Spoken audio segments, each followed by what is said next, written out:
All right, we got 6 o'clock. We got a couple counselors that need to come to the seats, which they are. Tonight, we have a city council public meeting. It is October 5th, 2026, and we're going to start tonight's public meeting with an invocation. Kathleen, do we have somebody to do an invocation? Yes, I want to invite Krista Almaden to the podium to kick us off. Thank you. Thank you. Let those who are inclined join for a moment of prayer. Lord, we just thank you for this time in this space. We thank you for this community that we all just dearly love. I just thank you for all those who came to participate and share in one form or the other, and I pray that you would help them to communicate in a spirit of collaboration and unity, that there would be intention in how they communicate, that each person would see your desire and how to convey it. I pray for those leaders here who are dedicating themselves on this council in one form or another to serving this community, that you would give them wisdom from heaven to see strategy and ability beyond their own, to help to work in a way that benefits all, and collaborate with the we over the me.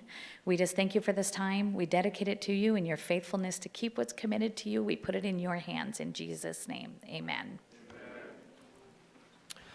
Please rise for the flag salute. Remove your covers if you have them.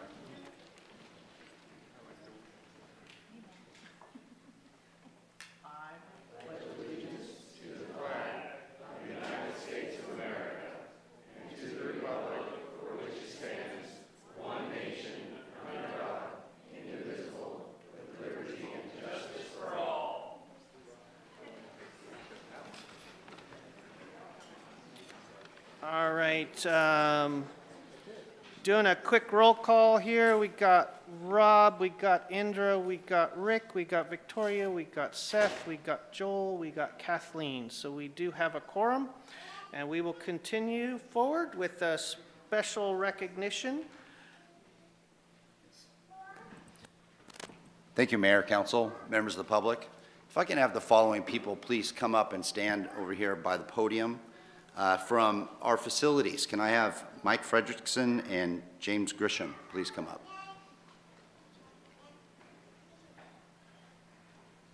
And also there's a few individuals that we'd like to especially recognize also today from the police department, from our community response team, Josh Nimmanen and Jason McGinnis. Can you please come forward?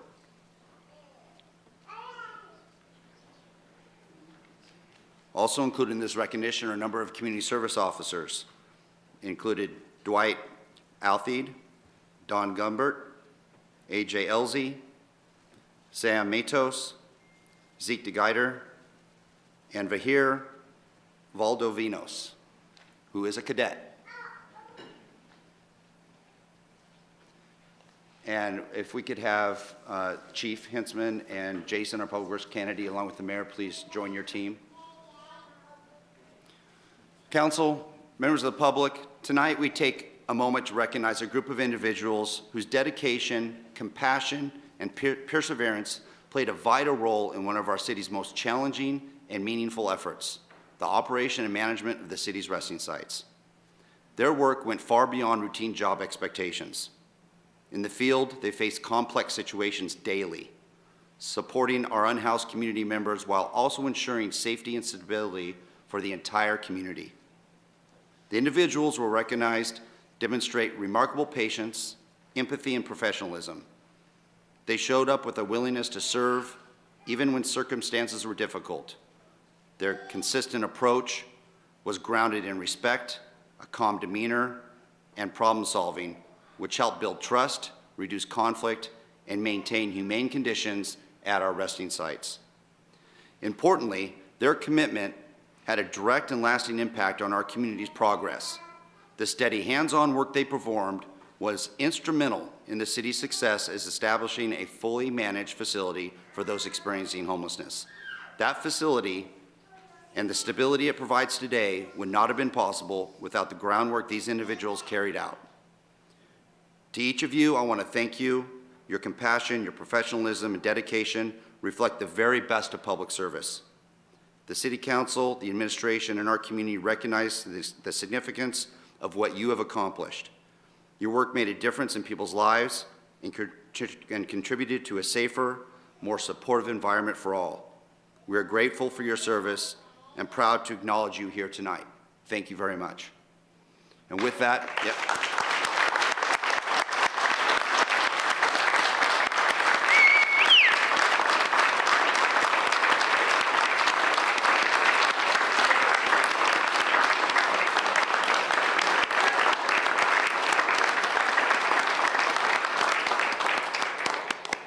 and Chief and Jason, if you could please hand out the I value cards for them.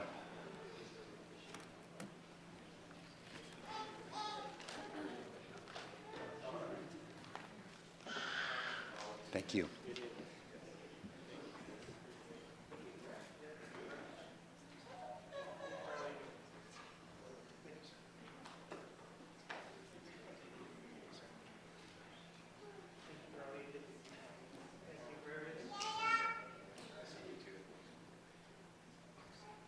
All right, then can y'all just scoot down just a little?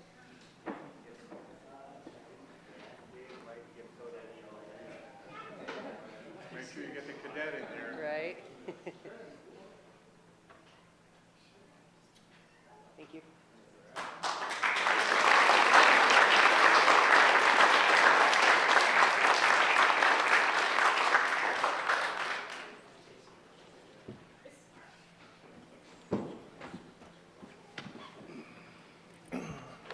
Thank you very much for everything that you guys did for our community, and we're going to move on to a proclamation for Lemonade Day.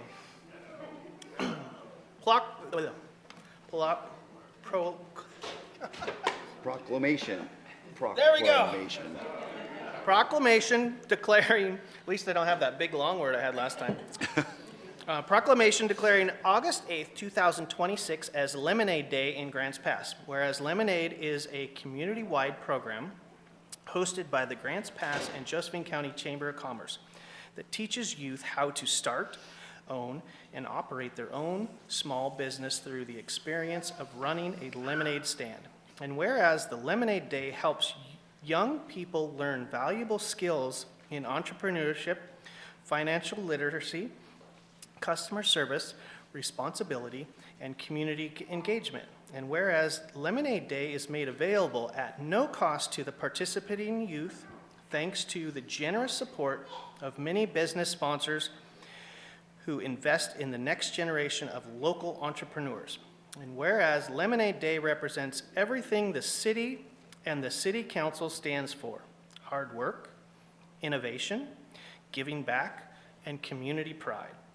And whereas on August 8th, 2026, young entrepreneurs throughout Grants Pass will open lemonade stands, serve customers, and contribute to the spirit and the vibrancy of our community. Now therefore, I, Clint Scherf, Mayor of City of Grants Pass, do hereby proclaim August 8th, 2026 as Lemonade Day in Grants Pass, and encourage residents, businesses, and community members to support and celebrate our young entrepreneurs. Thank you very much.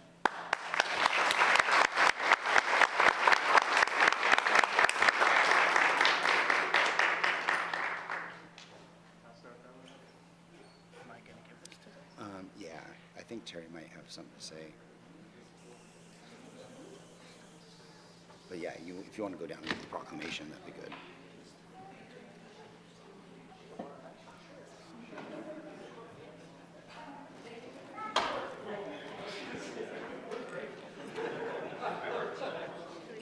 As they're passing out lemonade, I just let everybody know that they're treating us better than we deserve. And it's really good lemonade. Hey, Mayor, they have a special glass just for you. Sure.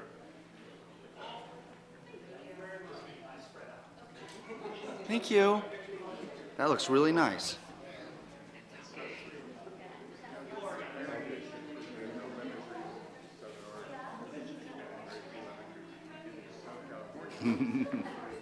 Oh, you are so nice to me. Thank you. Wait a second, yours is a different color than mine.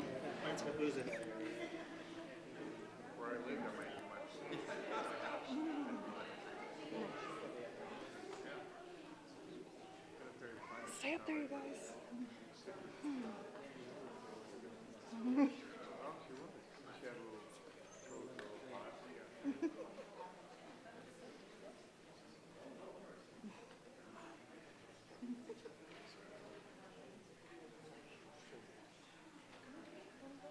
right, come on.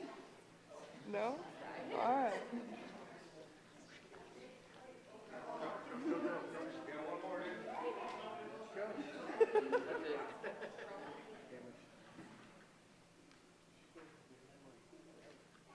Good job, you guys.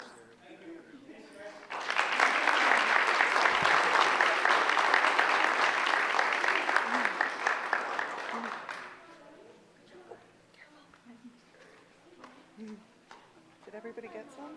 Did you guys get some? Stephanie was a no? You don't want one? Stephanie, were you a no? Okay. The only thing is, if I tuck them, you don't. All right, thank you very much for the audience for allowing us to celebrate these children and young entrepreneurs. This is kind of one of the funner things that this council and myself get to do in this volunteer unpaid position. So thank you very much. All right, so we're going to proceed forward with the public hearing. And first on the docket is the Dutch Bros Les Schwab Sign Code Appeal located at 251 Northeast Agnes Avenue. Am I going into a full lane?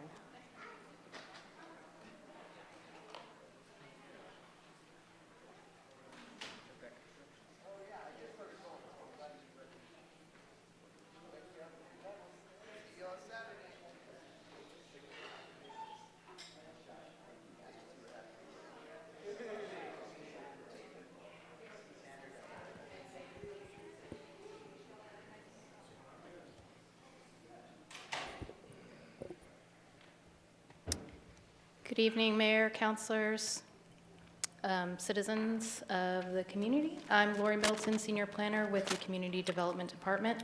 I got to give a little bit more spiel because this is a rehearing, but we do have to, we're taking public comment, so it's advised we're going to reopen I'm so this sorry. again. I apologize, I wasn't prepared enough. So at this time, I'll open the public hearing to consider, as previously stated, Dutch Brothers Les Schwab Sign Code Appeal located at 251 Northeast Agnes Avenue. We will begin the hearing with staff report followed by a public comment, and then the matter will be discussed and acted upon by the council. Is there anyone present who wishes to challenge the authority of the council to consider this matter? Seeing none, do any councilors wish to abstain from participating in this hearing or declare a potential conflict of interest? Seeing none, in this hearing, the decision of the council will be based upon specific criteria. All testimony and evidence must be directed towards those criteria. The criteria which applies in this case are noted in the staff report. It is important to remember if you fail to raise an issue with enough detail to afford the council and the parties an opportunity to respond to the issue, you will not be able to appeal to the Land Use Board appeals based on that issue. We will now begin with the staff report. Thank you. Thank you. Tonight, you're asked to consider an amended appeal to the Grants Pass Municipal Code regulating signs within the city. As a reminder, the Municipal Code, Section 921-060A, permits one freestanding sign per street frontage with a maximum height of 25 feet and sign area not to exceed 100 square feet per side. The applicant has amended their original request for an additional 20 feet of height, totaling 100 feet, and reducing the sign area to approximately 350 square feet per side. The existing sign is approximately 28 feet in height and totals approximately 62 square feet per side. A public hearing was held at the July 1st City Council meeting for an appeal of the sign code to allow the construction of an 80-foot tall pylon sign with approximately 400 square feet of sign area per side.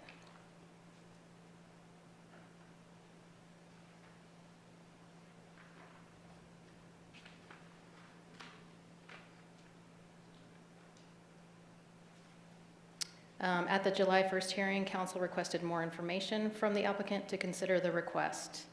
The applicant conducted a flag test to provide council with additional information. As a result of the test, the applicant revised the request to add 20 feet of height to the original appeal for a total height of 100 feet, approximately 350 square feet of sign area. exceeding the sign code by 75 feet in height and approximately 250 square feet in sign area per side. These results in the amended request were scheduled to be considered at tonight's public hearing.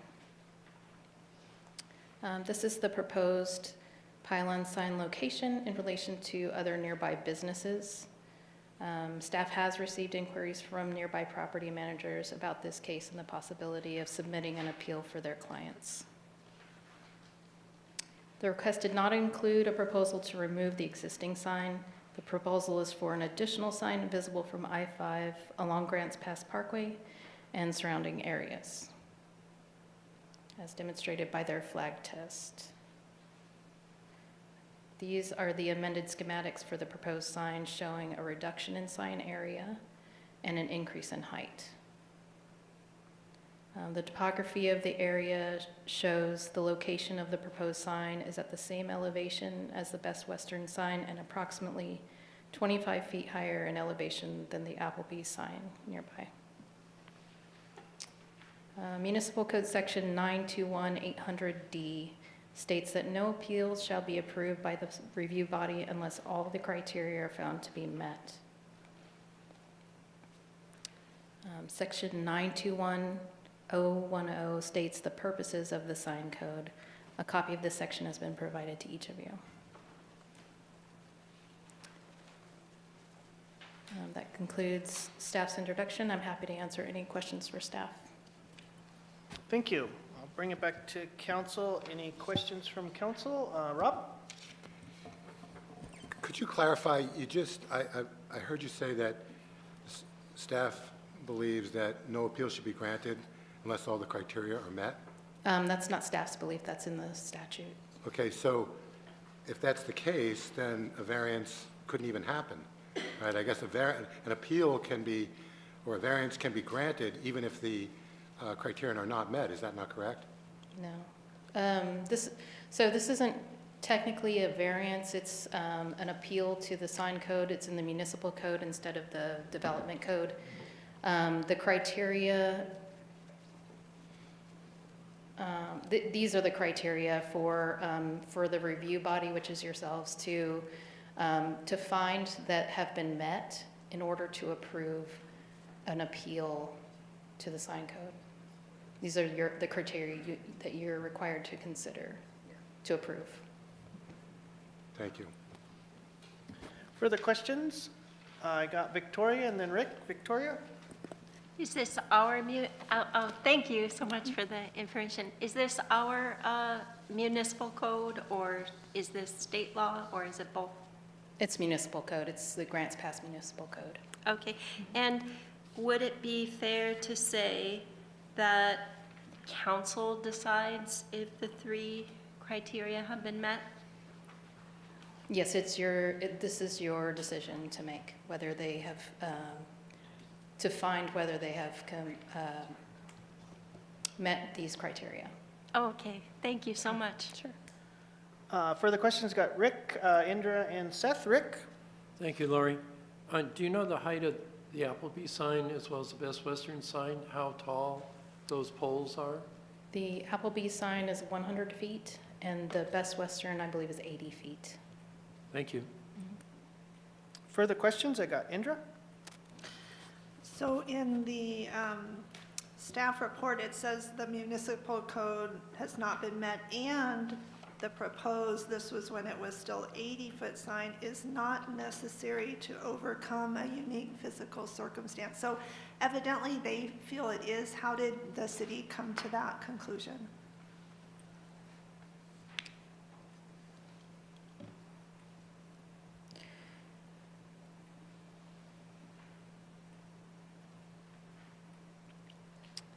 Staff reviewed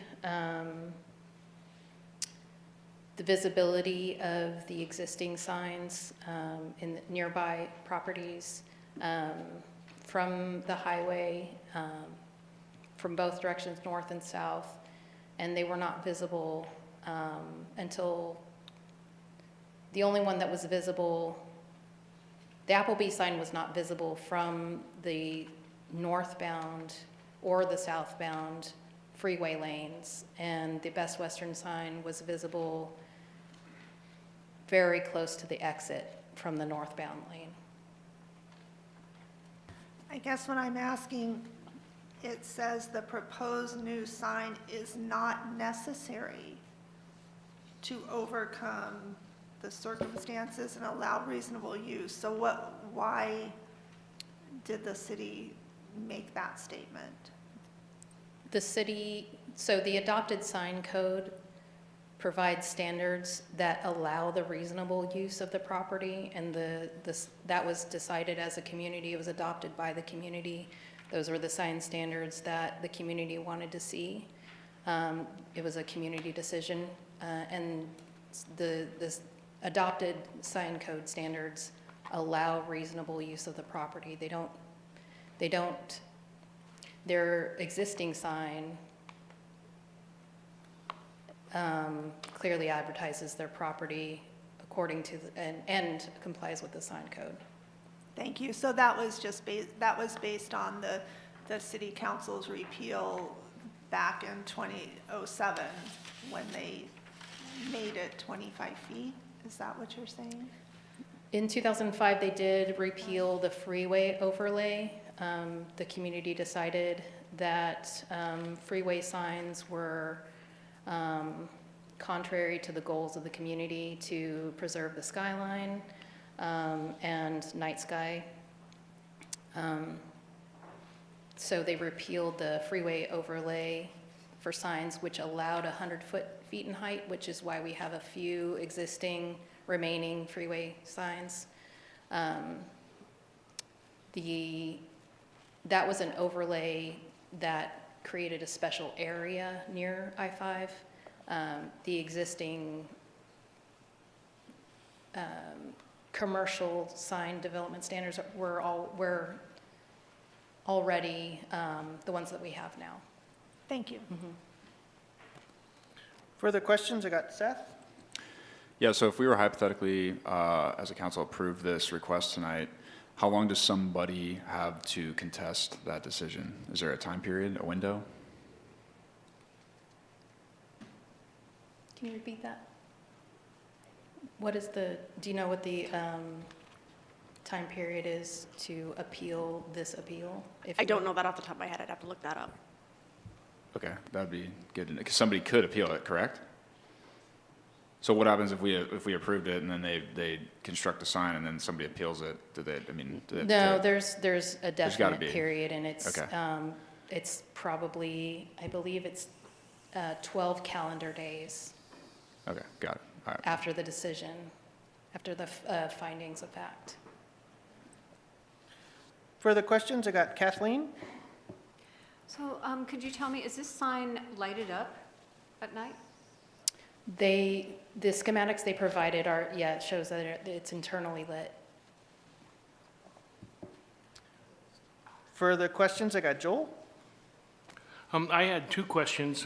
One, I'm ignorant and I should have done a little better homework, and I apologize for that.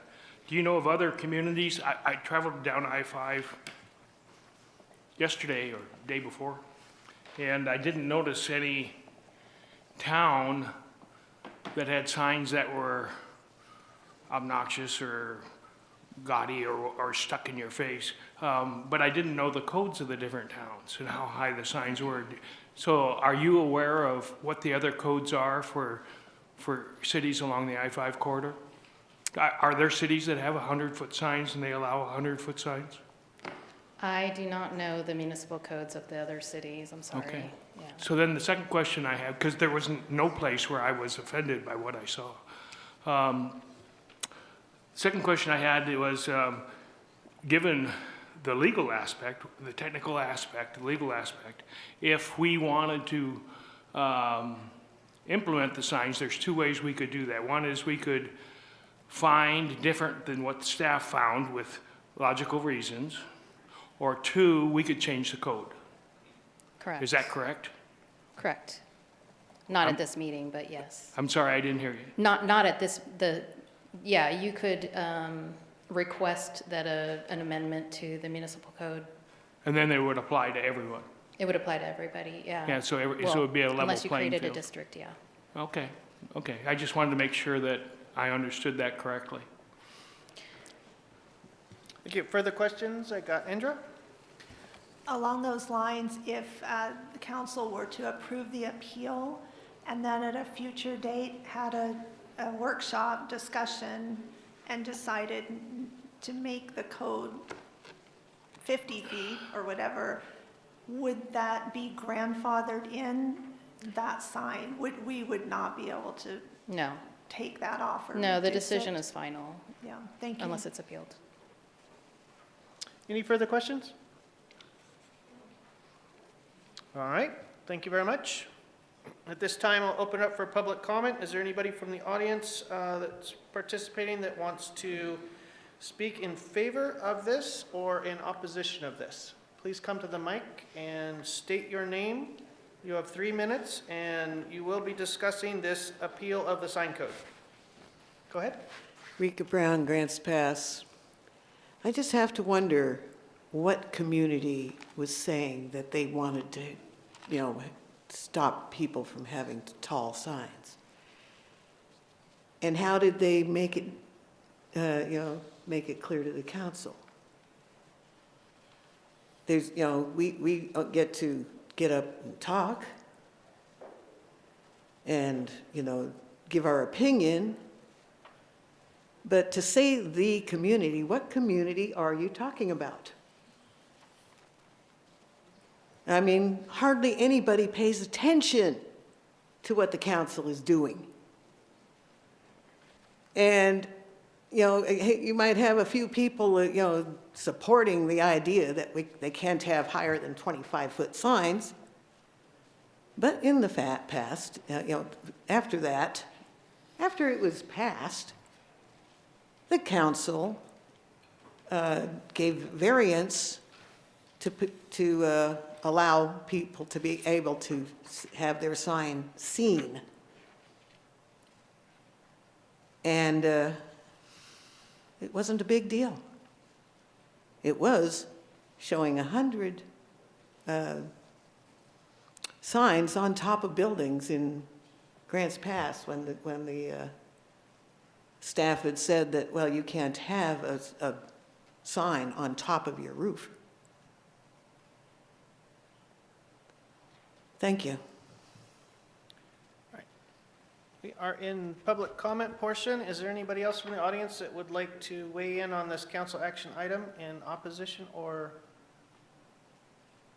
anything else? All right, please step up the microphone and state your name, and you have 3 minutes. Spencer Holland, Grants Pass. I'm the manager of the North Store. Spoke a little bit last time. To answer your question, I think it was you asked about, signs up and down I-5. Every Love's Pilot travel stop you see as you're traveling north and southbound on I-5 is going to have a large sign. The signs that we're proposing, they're not out of the ordinary for the area, right? And the reason for the amendment is for visibility. With the trees and everything else, I think last time we discussed the growth of trees over the years. With the 100-foot signs, there's just more visibility. You can see it from the freeway. And once again, we're not asking for anything that's not already there in the area on both the south exit and the north exit. So the In-N-Out Burger sign is 100 feet as well, left over the old Shell station sign. So it reflects the values of Grants Pass, I think, right? It's not obnoxious, it's not huge, it's not in your face. We're not turning into Las Vegas here. I think that was brought up at the last council meeting. So clearly in support, and thank you guys, appreciate it. Thank you. Anybody else from the audience want to weigh in from the public in regards to this council action item? Go ahead. Step up, restate your name, and you have 3 minutes. Nick Johnson with ES&A Sign and Awning, the applicant. To address some of the questions, one of the items was the 3 criteria. Alleviating the unique physical circumstances. If you've driven the site, you can tell very quickly that there's a significant grade increase between the freeway and the site itself. And I did complete a flag test at our expense. We did set up a crane at 100 foot tall. 80 foot was not visible. It was blocked by the trees. in both directions on the freeway. 100 feet was what we found to be the minimum height to be able to just clear the trees with both signs. It'd be great to be taller, but of course, you know, we're trying to minimize that impact and use the minimum allowance required to meet the need. And I did prove in the submittal that I sent in that you could see the signs from both directions on the freeway. The northbound lane, you can see it before the exit ramp. I took photographs. I sat on the side of the road and walked up and down and played Frogger for a while, trying not to get killed. But it was very evident that you could see the signs. You could see our crane up there. And when I traveled the southbound lane, it wasn't quite as visible, but as soon as you get on the off-ramp, or as you're entering the off-ramp, you could in fact see the crane. And I've shown that in our additional submittals. So that is accurate. The additional footage would allow the sign to be visible. Minimum increase required. We tried to go with 80 feet initially. That wasn't going to work, is what the flag test proved at Councilor Riker's recommendation last time. Thank you for doing that, because otherwise we could have put up a sign, if it was approved, that wouldn't be as effective as we really had hoped. As far as granting the appeal, it would be amazing to grant this appeal and then potentially move into amending the code or doing I think it was a text change was recommended last time or discussed last time, so that we could support growth in Grants Pass. I know this is a growing community, and supporting a good robust sign code would allow for that growth and help businesses on the southern exit advertise their businesses both locally and to the I-5 corridor. If there's any other questions regarding those parts, I'd be happy to take those on as the applicant to answer any questions you may have. Thank you. Thank you. Anybody else for public comment in regards to this council action item? All right, seeing none, I will bring it back to council for further deliberation and or action. Since this is, I do have to remind you, since this is a land use, that you need to tailor your discussion and your decision around meeting the decision criteria that is listed on the screen. Victoria, and then Rick, and then Kathleen. Victoria? So when I look at the criteria, I think that it's reasonable for the council to come to the decision that it meets all three. The first criteria, the unique physical properties are the trees, and that just makes sense to me. Under the second criteria, minimum increase required. Well, they did the flag test, and that was the minimum increase required to be seen, the way that they need it to be seen. And for the third criteria, the proposal is not a substantial deviation from the standards outlined. Well, it's not a substantial deviation from the minimum increase required. And we do have other signs that are about that height or are that height. So I think there's kind of a precedent there as well. So I think for those three reasons, well, for the reasons I gave on the three criteria, I think the council can reasonably grant this to the applicant. Rick? I'd like to elaborate a little bit further what Victoria was saying. I feel the criteria for the topography has been met because it's required to alleviate physical circumstances, conditions affecting the site.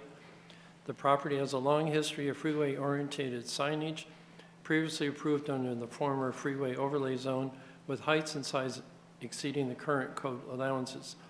Over the past several decades, the natural growth of pine, fir, and conifer now commonly exceeds 60 feet, has significantly reduced visibility of existing signs from I-5 and its ramps.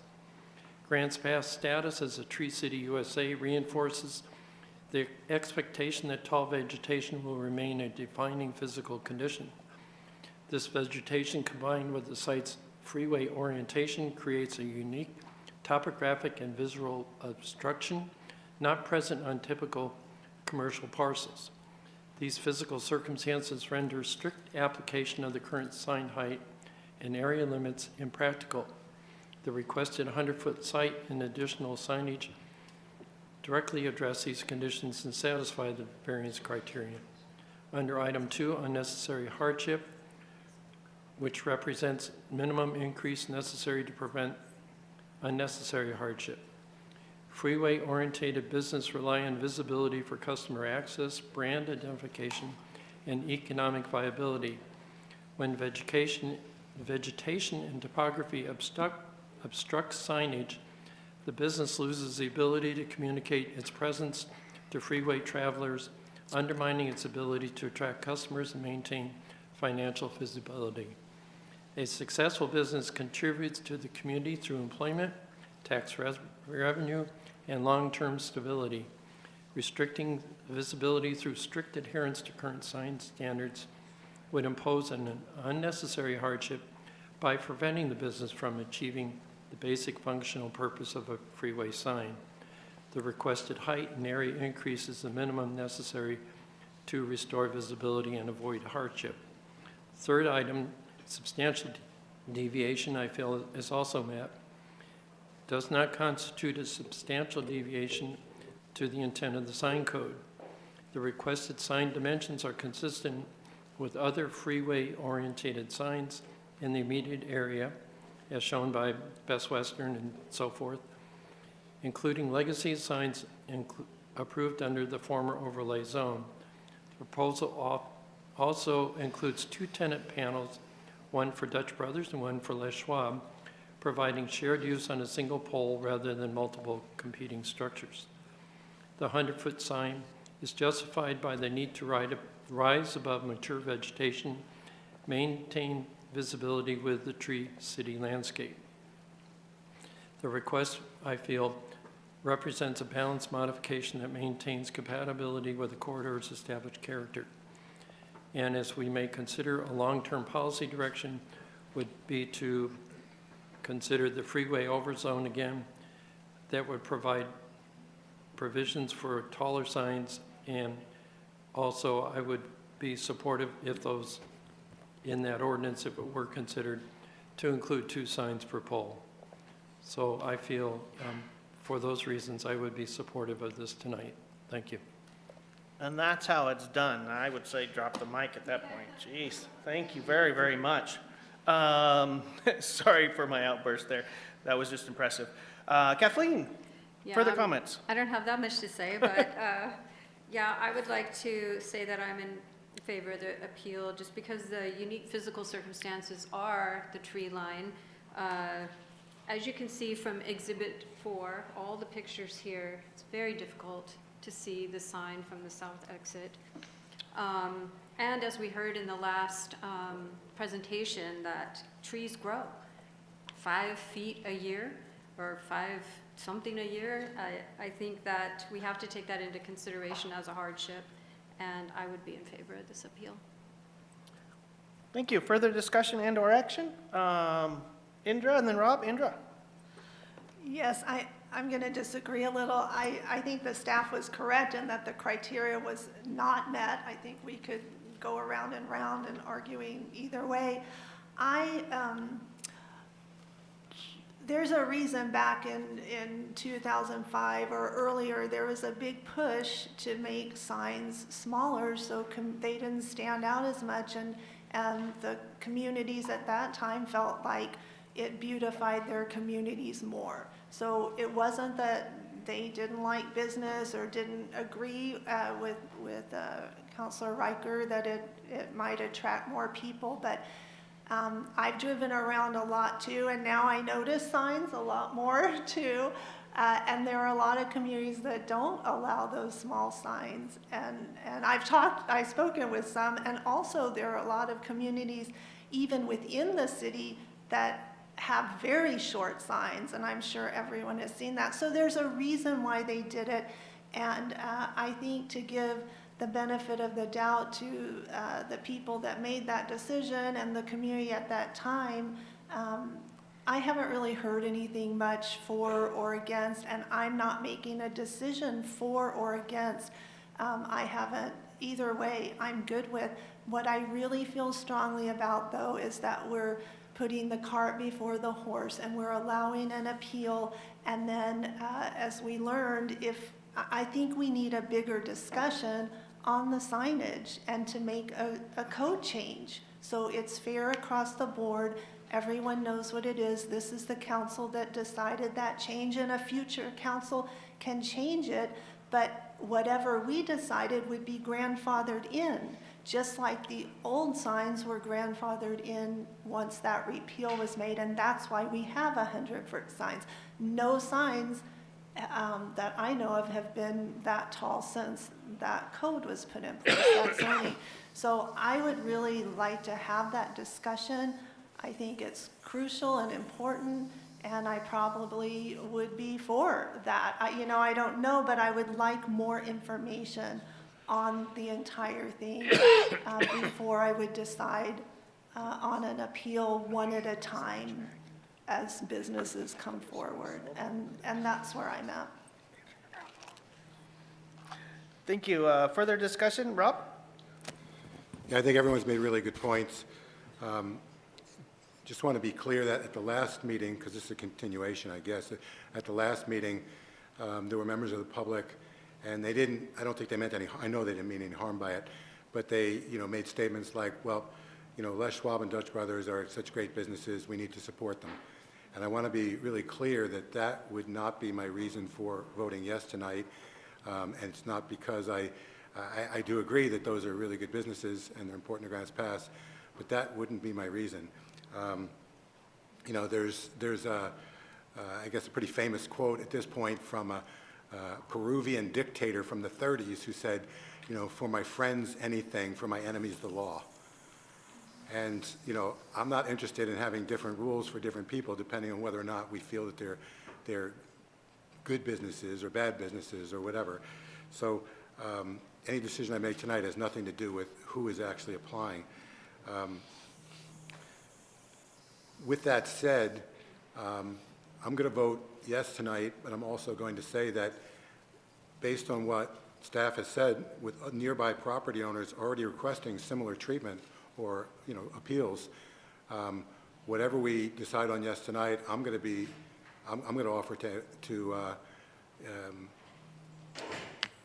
I'm going to support that in an amendment to our sign code with a freeway overlay district so that everyone's playing by the exact same rules. I think for the 1,500 feet that it might be, or we could make it less, it could be 1,000 feet or whatever, but 1,500 feet that it might be, I don't think that it's going to detract too much from residential views and night views and things like that. But whatever I decide tonight, I'm also going to be consistent on for a code change so that all the businesses there are playing by the same rules. Thank you. Further discussion? I got Seth and then Victoria. Seth? Yeah, well, thanks, Rick, for doing all that hard work on everything that you read. I do think that Dutch Bros is a huge staple in Grants Pass. I don't think it's, the sole reason that I'd vote yes on this, but it definitely is. It's a big reason to me. I think, it's a company that's given back, and also Les Schwab is great as well. But I just want to put that out there. But, obviously Dutch Bros is homegrown, born and raised here, and they've given a lot back to this community. So, I think this is something that I think we've all agreed on for the most part. And I would be for, looking at a amendment to our municipal codes moving forward to open it up to future requests. But I'm going to make a motion to approve this appeal request tonight here at this meeting. All right, there's a motion on the table to approve the request for appeal. With a second, is there a second? Second from Rick? I'm sorry, I'm going to say Kathleen because she had her fingers up first. But we do have some other interest in conversation, so further discussion. Victoria? Would you take a friendly amendment, and I agree with you that we can easily approve this request tonight, but to add to direct staff to put on an upcoming workshop looking into changing the code So, or just looking at the yeah, code? let me interrupt you a little bit, Victoria, which I was going to announce before you actually guys voted. But we do have it on the agenda already for September 14th for the council during a workshop to review the I-5 sign code overlay that was previously on our books. Then you don't need to. I was going to save that before you guys voted, but thank you for that. So I wouldn't think that you'd needed a friendly amendment because we were already going to do that. So currently we have a motion on the table to approve this sign code appeal with a second. Any further discussion? Indra? Yes, since it appears that this council is friendly towards an overlay and changing that so it's fair across the board, I would be in favor. Perfect. Further discussion? All right, so you have you have a motion on the dais to approve this sign code appeal with a second. So I believe that we have had counselors present evidence to meet the criteria for their approving this sign code appeal. So you will be voting on this motion to approve this sign code appeal with the caveat that the announcement is that the I-5 sign code overlay will be in discussion in a workshop on September 14th. Seth, how do you vote? Yes. Indra? Yes. Rick? Yes. Victoria? Yes? Kathleen? Yes. Rob? Yes. Joel? Yes. Thank you. Appeal passes. Thank you very much for your participation. All right, next on the public hearing is, we are still in the midst of a public hearing, so we'll go into the second resolution, which is adopting the 26-27 Year 2 Annual Action Plan for the Community Development Block Grant Program.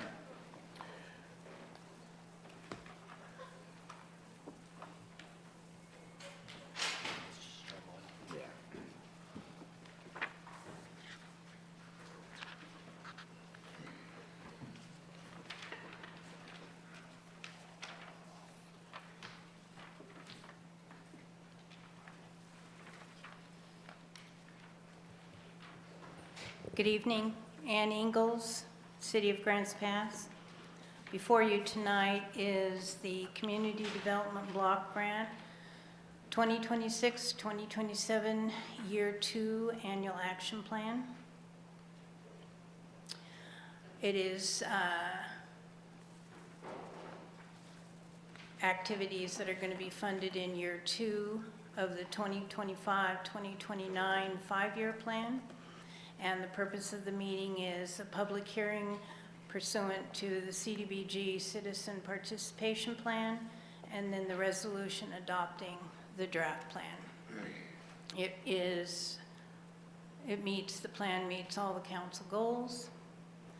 The purpose of CDBG, of course, is to provide flexible grants to assist cities and counties in development of viable urban communities, by providing decent housing, suitable living environment, and by expanding economic opportunities, principally benefiting low and moderate income persons. The major program areas are affordable decent housing, addressing and preventing homelessness, non-housing community development and public facilities, economic development, public services. 70% of the award that we receive must go to predominantly LMI benefit. 20% it goes to planning and administration. 15% goes maximum to public services. Our 5-year goals are affordable and decent housing, homelessness, preventing homelessness, non-housing community development is support economic development, and public infrastructure. We had a meeting back in April 15 for the needs and priorities. We did a survey for that in February. We had the public comment period for the draft 2-year plan from June 9th to July 14. Tonight is the adoption hearing. August 14 is the last day I can submit the plan to HUD. October 1, the program year begins, and the program year ends September 30th next year. Before you have a large printout of what the funding allocations are going to be. We've increased for our weatherization rehabilitation program a little bit more. We've also, this year will be the first year in 42 years that we have not been able to give money to the Small Business Development Center since they lost their funding at RCC. So this outlines the public services we're going to help, and then also the funds that will be needed for public infrastructure. This is the second year of the 25-29 five-year consolidated plan. At the end of program year 24, we had $167,455 in remaining funds to use. Program 2025 added an award amount of $381,398, which gave the city a total of $548,853 to use for this current year that we're in. To date, the city has expended $189,429 for the weather rehab program. $100,712 of that was from program 24. $35,000 for public facilities, $42,583 for public services, $1,513 for microenterprise, and that leaves us in approximately $96,000 to end the year out. Within the remaining 2025 amount are public services and administrative activities that will not be complete until the end of this September. Any remaining funds from this year will be rolled over and used in our program 26 year. The revenue, of course, is CDBG funds. This year, the Congress gave us $312,469, which is for program 26. It's a little bit lower than last year. But if the award amount should change, then we will make those adjustments and reallocate it appropriately.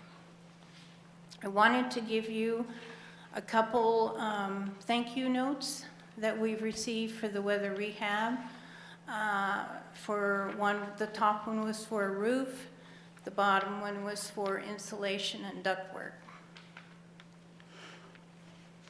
And then we also have, each year we receive a thank you card from the Boys and Girls Club and also from Maslow Project for the money and the funds that we give to them. Call to action is approve the resolution. Deadline for submittal, of course, is the 14th of August. You can approve the resolution as submitted, approve it with revisions. If you do that, it has to be done this evening so that I can meet the HUD submittal deadline. If it's not approved, of course, the city does not receive the funding for the program year. And then you need to open it for public comment, further public comment. Thank you. Bring it back to council for any questions. Rob, you got any questions? No. Kathleen, you got any questions? Thank you, Ann. That was great. So can you tell me a little bit about why there's so much remaining funds? We have, if we don't have public facilities and we don't have any requests for funds, then that money sits there until we have some request. And then also the, with our weather rehab, sometimes we don't always complete them in the program year. So we will have some funds that carry over from that. So there are just, and then there's also public improvements for infrastructure. If we don't receive any requests, the money sits there until a project comes open or we're requested to help them. And do we only take requests from the people that are designated on this? No, anyone in the city can request help. So there are also, like, through our parks, we've done some in the past years. We've done granted money to the parks for some of their handicap, ADA, and things like that. Thank you. Victoria, you got any questions? Yeah, that just made me think, So the money that is rolled over, does it go into the specific slot? Like if it was allotted for weatherization, the next year it has to be, or are they fungible? Can they be used and put into other areas that you're funding, like the welcome home or something like that? The public services, we cannot. We're capped at 15%. But the other ones, I keep the money off to the side until something comes up. And then as they're listed on that spreadsheet that you have there, they must go into that category and be used in that category. If I have to move them around, then I have to do an amendment, and I will, in that way, then I can move the funds to another category. Thank you. Rick, do you got any questions? No. Thank you. Indra, do you have any questions? Thank you. Seth, do you have any questions? Joel, do you have any questions? No. All right, last call for any questions. Seeing none, thank you very much. All right, we'll open it up to public comment for this portion, and now's your time. Anybody in the audience want to come up to the microphone, and you can voice your opinion, or in opposition or in favor. All right, seeing no public comment, I will bring it back to council for further discussion and or action. Victoria.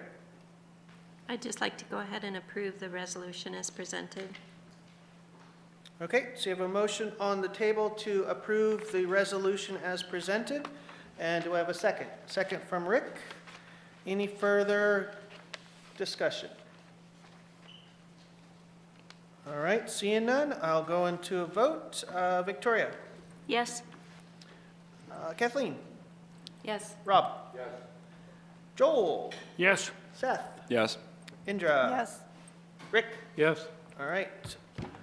Resolution passes. Thank you very much.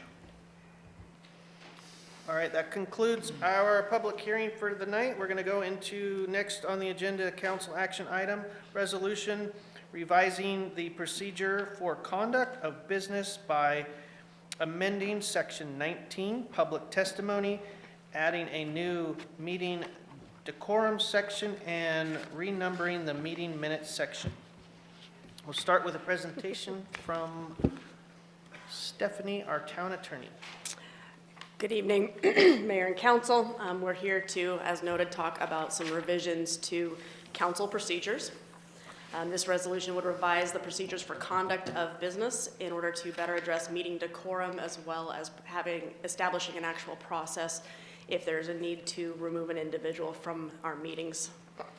This would support council's goal of infrastructure regarding council's rules and protocols by ensuring efficiency and effectiveness in council proceedings. Currently, city council procedures address meeting decorum within the public testimony section, kind of consolidates things a little bit, and testimony is a little bit different from general public comment, and decorum applies across the board and not just specifically to testimony or public comment periods. It applies throughout the proceedings. In addition, the current procedures, there's nothing in there that discusses removal from meetings or what the bases for doing so might be. The proposed revisions in front of you tonight clarify those expectations and the procedures, and we're recommending that you adopt them in order to ensure more efficient and effective meetings. So I'm going to briefly go over the proposed revisions. I would note that these revisions are the product of discussions and examples with other city attorneys throughout the state. There's been a number of discussions over the last couple of months. A lot of sharing of information, and much of the language that you'll see tonight was taken from other jurisdictions. So we know that it's been vetted from multiple attorneys. The first revision is in Section 19 of the rules, which is regarding public testimony. The changes here are to remove the meeting decorum content from the public testimony section. We're going to make that its own separate section. And it would make sure that it's constrained to addressing only the testimony at public hearings or council action items, because that is a little bit different thing than when we're talking about general public comment. And general public comment does have its own section in Section 10. We're not touching that with these proposed revisions. It's just making sure that there's a clear delineation between those two types of public comments. The goal of this revision is to make sure that that separation is clear and that any testimony provided during public hearings and council action items is limited to the specific topic that's identified on the agenda. This would separate those, and because public comment is only required to be relevant to the city. It's a much broader scope. So the changes here simply is to add the word public when it comes to hearings, just to make sure that we're being clear, because we do have a public hearing section on our agenda as well as council action items, and then reference that restriction. This proposal would also include a Section 20 on meeting decorum, and there's three separate components we're going to talk about briefly. The first is establishing the expectations. This is a new section, but it retains some aspects of the current language. So the non-bold, non-underlined is existing language. The bold and underlined is new language. And it adds and revises to clarify those expectations. And you can consider these the guidelines of decorum. This is what we are asking people to do when it comes to making their public comment or being in the room. When you come to public meetings, there is a level of dignity and respect that we are asking people to follow. The second section in there would be subsection A, and that is regarding removal. And this is a new provision that would provide a process for doing so. Removal isn't just asking someone to leave the room. Removal would include cutting off a microphone. So silencing somebody if they are speaking or asking them to leave because they're being disruptive. That's what we would be calling removal. And one thing to note is that merely failing to follow the decorum expectations and the guidelines is not on its own grounds for removal. And we'll talk about that in just a moment. But the process here would be that anyone who becomes disorderly, abusive, or disruptive would be asked to refrain from the conduct and warned that they could be removed if it continues. If it does continue, then the presiding officer would briefly consult with the city attorney, and we're not talking about having a lengthy discussion behind the scenes, more of a looking at each other and saying no or yeah, go ahead, it's crossing a line. Just something to kind of back up whether or not the procedures have been violated. And then, if need be, we can have a person removed if simply cutting off the microphone is not sufficient. As noted, and the third component we're going to talk about, removal would only be for disruptive conduct. And the proposal would specifically describe what is disruptive conduct. So it would be anything that substantially obstructs the work or conduct of the business of the city council. So if city council's in the middle of a discussion and things get loud and interruptive and you have to stop doing business, that would be a substantial obstruction. Engaging in violent or threatening conduct such that a reasonable person exposed to or experiencing it could believe that they were in imminent danger of physical harm. Essentially, that rises to the level of a crime. That would be one where the chief and I would probably be looking at each other to see if we've got lines crossed there. Willful damage of furnishings or of the interior of the chambers or meeting facility, or any other conduct that constitutes a crime under federal, state, or local laws. So those would be the grounds for why someone would have committed disruptive conduct that would be grounds for removal. It's not necessarily it's not the speech itself. It would be, especially if somebody's doing public comment, it wouldn't be what they are saying, it would be the conduct that rises to the level of being disruptive. That would be a grounds for removal. And then the final one, which I don't have a slide for, is just to renumber that last section of meetings to Section 21. So our call to action tonight is at council's discretion. There's no cost to doing this. You can adopt the resolution, adopt it with amendments, not adopt it. We do recommend, in order to ensure that we have procedures in place to address disruptive conduct, we do recommend that council adopt the resolution. And I do have a potential motion available for council. Thank you, Stephanie. I'll bring it back to council for any questions. Hopefully you guys are, that was pretty thorough, so. Any questions? Rob? Yeah, thanks, Stephanie. So Section 20, there's an ambiguity. Well, maybe it's not an ambiguity. Maybe you intentionally wrote it this way, especially when we consider what happened at our last meeting. But in Section 20, in the second to last line, it says persons in attendance at the meeting may address the council as one body during public testimony and public comment. So I would imagine that you intentionally did not use the word shall or must. You said may. Was that intentional, using the word may there? Yes. Okay, so that means that they do not have to address the council as one body. They could address the councilors individually. Is that accurate? It is. Okay, thank you.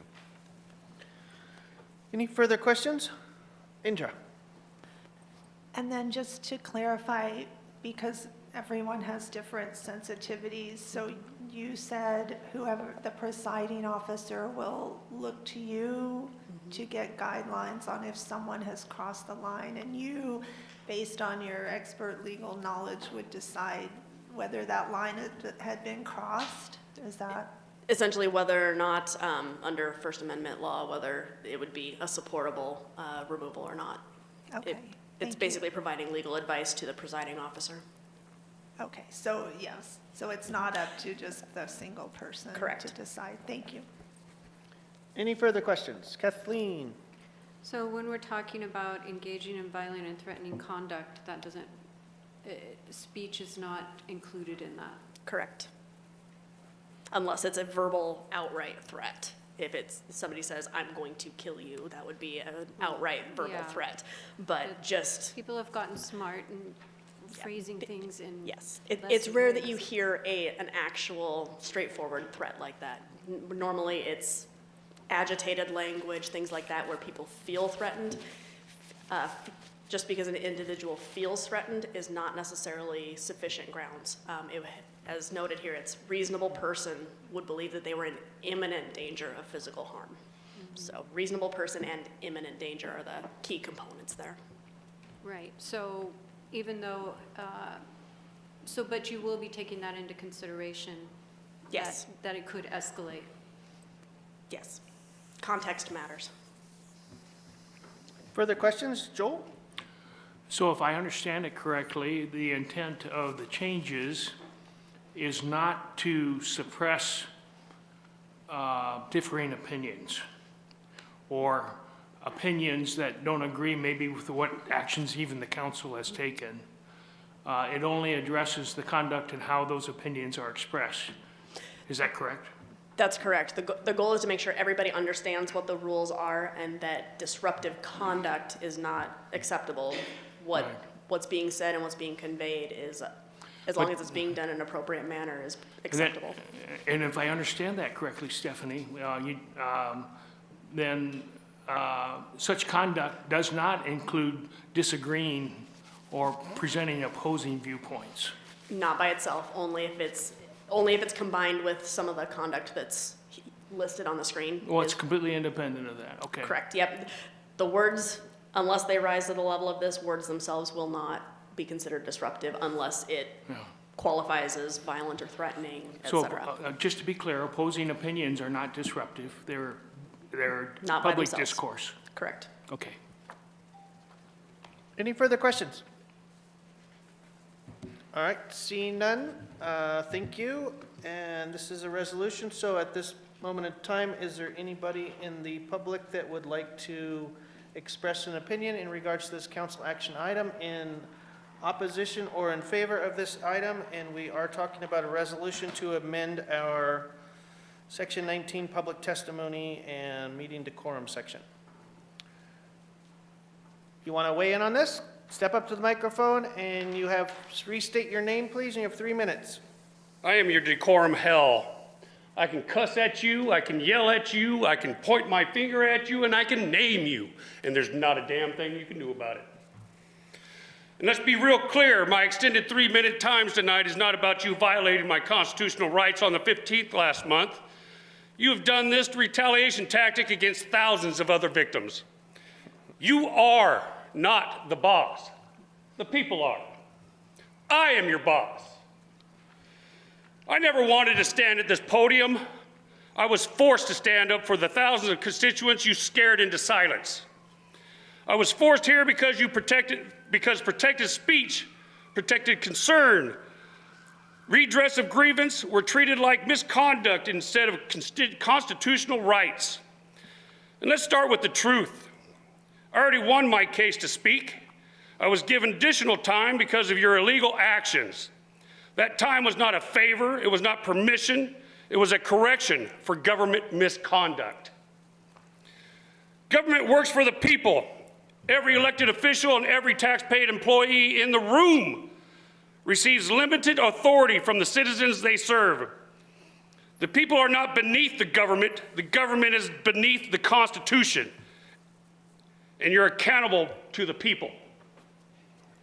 But somewhere in this county and city, the basic structure got flipped upside down, claiming power over citizens while using public process to duly warn, silence, remove, label, punish protected speech is crazy talk. That is continued disconnect of power in this room. The authority that was delegated by the people was not invented inside this building. And to duly warn me over criminal decorum rules for exercising constitutional rights is not public safety. To duly warn me for speaking the truth is not lawful enforcement. To duly warn me because my words bruised your fragile egos is not justice. That is retaliation wearing on name tag. That is decorum being converted into a criminal leash. I hope I don't ruin your name. Stephanie Nuttall called it prematurely cut off. I call it sanitized wordplay. My microphone was intentionally shut off and I was intentionally removed.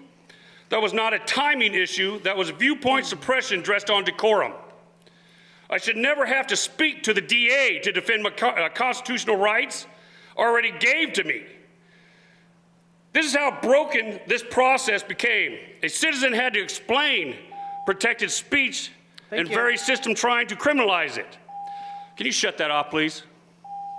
Yeah, this is for public The comment portion Constitution for does not 3 minutes. protect only You're soft going to get your speech, time to speak polite later speech. on. Can you shut him up, Mr. Tall? You were given parameters for your availability for speak on The Constitution does this, not protect any and soft now you're speech, going polite overboard. speech, convenient speech, speech approved by the public officials. It protects speech that challenges government power. If rights only exist when government likes the speaker, then they are not rights at all. In less than 1 year, I believe a constitutionally protected activity was weaponized against me with the intent to permanently silence a validated safety concern. Public comment, public records, record notices, safety complaints, and redress. I'm going to go ahead and recess this meeting because you were given parameters of 3 minutes to speak, and now you are disruptive, so I was we're going to go invited here into and it. given an extra 3 minutes. Not So in keep this it shut. portion, Keep not it in this shut. portion. We are going The into stalking recess. order that We was can not- go ahead and did stop. not fall out of the sky was manifested by people schooled in retaliation. Fed with false narratives, scripted fear, and pushed through the course to what you could lawfully do yourself in silence. This is not justice, this is courtroom muzzle. That is weaponized process pertaining to feed public safety. You cannot answer the concern, so you attack the speaker. You cannot defeat the protected speech, so you try to relabel it. You cannot erase the Constitution, so you attempted to bury it under police reports, trespass warnings, scripted alibis, and stalking orders designed to make me look dangerous. I don't feel safe. I'm walking out. Get out. Caught you. See, he cusses too. Do I fucking snivel like a crying little baby? The Constitution is not a pick and choose document. It is not a privilege for quiet citizens only. It is not a buffet line for where public officials decide to get rights and who gets a criminal case delivered to the DA. My rights do not disappear because my words are public official uncomfortable, and this is bigger than me. I know too many people who are too afraid to speak out. I know people who fear for being ignored, labeled, punished, retaliated against them telling the truth. That fear should shame every public official who took an oath to support the Constitution. Public officials should fear the Constitution more than the citizens for speaking out. And when tax-paid officials coordinate, assist, encourage, or look the other way while protected rights are stripped from citizens, that is not personality and conflict, that is corruption under color of authority.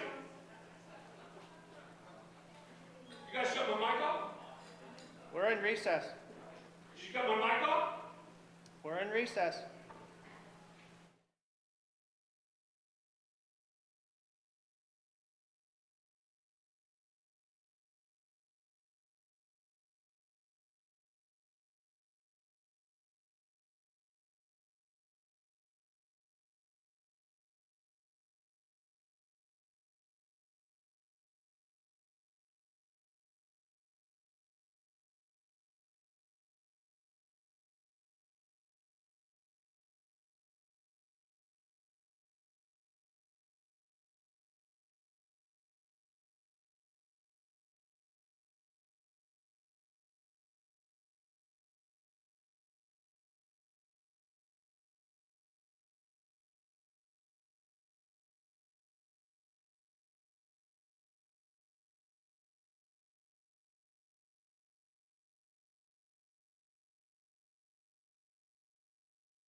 20, and we're going to bring this meeting back to order in less than 60 seconds. So if you want to get settled, we will start back up at 7:21.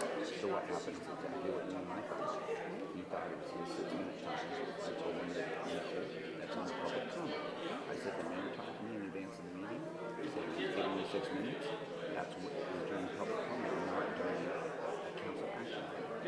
And so he was totally confused. It was just all worked up, blah, blah, blah. And he said, I suggested, now that you know that was done, maybe we should just go talk to me and say, I apologize for jumping the gun. I don't know if it's going to. No, I know. But anyway, he understands now why he was. No, we can try to cut him off. No, I know. Explain that to him in his freaking public comment if he sticks back to public Yeah, comment. 'Cause yeah. it's like, you got to understand. There's regulation. What the fuck am I supposed to do up here if I'm not supposed to try to keep the quorum? No, we did the right thing. They were. It was nice to adjourn the meeting. We'll just take a recess. Yeah. Okay, we're going to start the meeting up at 7:21, as I said. Hopefully everybody's settled back in. So we are in the middle of a council action item for resolution revising procedures of conduct of business by amending Section 19 Public Testimony and adding new Meeting Decorum Section and renumbering Meeting Minutes Section. We were in the middle of public comment. Is there anybody else in the public that wants to voice their opinion in favor or opposition of the council action item for this resolution at this moment in time? Okay, up to the podium. It will be on this topic only. General public comment is later on in the meeting, so you can do whatever you want, but this needs to stay on topic. You have 3 minutes, and state your name, please. Okay, Billy Demota, Grants Pass, Oregon. I just wanted to say thank you to Stephanie for your great motion, and I support it 100% because it doesn't infringe on free speech, because it doesn't infringe on the First Amendment, it doesn't infringe on any of the citizens in this town's ability to speak out and make their voices heard. What it does is it puts simple guidelines on behavior, and reasonable guidelines of behavior that have to do with safety and have to do with decorum and have to do with the well-being of, as the woman said before, the we and not the me. So I appreciate what you did. I appreciate the motion, and I support the motion. I hope it passes. Thank you. We're still open for public comment. Anybody from the public want to weigh in on this council action item? State your name at the microphone and stick to topic, please. Yes. I felt like my hearing was threatened. And I think we should have a decibel limit to speaking to the council, because being shouted at, is not fun. Thank you. Thank you. Any else from the public want to weigh in regards to this council action item?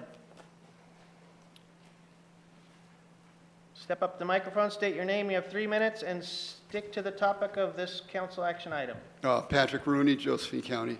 I basically agree, I think, with what you guys are trying to do. You're trying to establish some order here. I would only add that after what we just saw here, I don't understand, I think I've said this before, I don't understand why a lunatic like this guy is allowed to threaten people. I don't think he threatened anyone with words tonight. His actions and the decibel level that he spoke at was threatening. And to have to clear a room because some lunatic is here just doing whatever he wants is, to me, absolutely insane. And I don't want to knock the great work of the police department or anything like that, but I have heard that this individual has threatened people before, and nothing happens. So we can do these things, and I think they're great, but if we do that, but don't deal with the bigger elephant in the room here of actual threatening individuals and having some consequence to their threatening, then I think it's merely a slap on the wrist, and it's not enough, frankly. Thank you. Anybody else from the public want to weigh in on this council action item? All right, seeing none, we're going to bring it back to council for further deliberation and/or action. Kathleen? Yeah, I guess I just want to reiterate also, I don't think it's enough. I don't think it takes it far enough. Anybody else for discussion and/or action? Rob? So I think, frankly, the fact that nobody objected here to somebody calling someone else in the room a lunatic, I think is a really interesting point, right? We're talking about decorum. If Mr. Fitch, or when he has come up here and screamed at people and called them a lunatic or whatever, well, we're all about what a bad guy he is for doing that. Somebody else says it because we happen to maybe like him more than maybe we like Mr. Fitch, we're okay with him calling him a lunatic. Well, keep that in mind. Free speech is free speech, and it works both ways. And that's actually the biggest issue in the room, is the First Amendment. I think that largely this just codifies what we generally have understood, and I actually think that in one way it actually gives whoever's at the podium more leeway to exercise free speech, in the sense that what our council rules used to be was that the person at the podium wasn't supposed to mention any counselor by name, and that was just completely arbitrary and completely against someone's free speech rights. Now someone at the podium can actually say, gee, I think Councilor Pell did a terrible job. Well, that's great for the counselors next to me, because they don't have to worry about, no one was referring to them, they were referring to me specifically. So we've actually given somebody more free speech rights, I believe, here, but we have basically just codified what we had most of us had agreed to. But I also want to make it clear that I am very uncomfortable with members of the public being able to call somebody else in the room a lunatic and expecting us to remain calm and expecting no repercussions and no one else to yell back. Context. Okay? Okay. Okay, we need to keep- And I also, Two-way discussion. and I also, Okay, we're in the middle of discussion, and our public comment portion is done, so we need to have decorum and silence from the audience so we can continue on.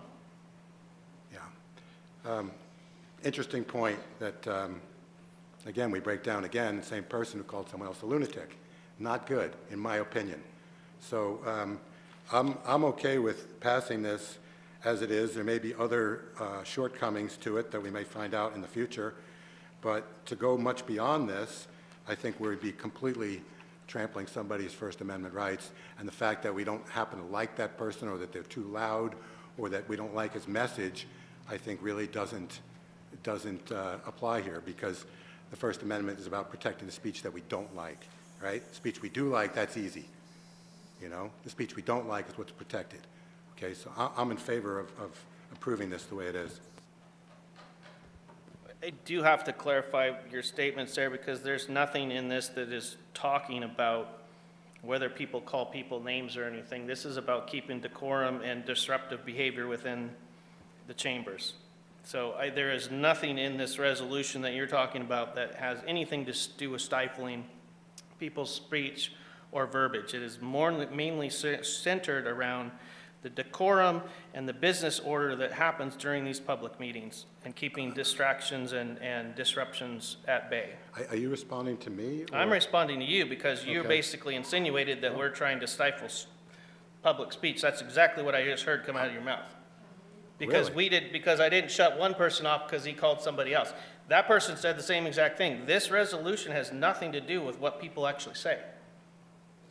That's my interpretation. Okay, thank you. Further discussion. I have Indra, Victoria, and Joel. Indra? Yes, I just like to say America is the greatest country on earth because we have freedom of speech in the Constitution. And that freedom, there's a high, high bar. So even in a business, not even a meeting, you could be yelled at, cussed at. We all have different levels of tolerance for that. I don't curse in my house, or try not to, but some people do it. So it's not offensive to them, but it's offensive to me. So we have different levels of sensitivity. And so that's why it's a high bar. What bothers me might not bother Councilor Riker. And so people have a right to vent. We make huge decisions regarding our community that affect people's lives, and you're our boss. I mean, we represent you, so people have a right to address their grievances, and some people do it in, you know, a vulgar way, a loud way, and we need to learn to deal with that, and I'm learning to deal with that.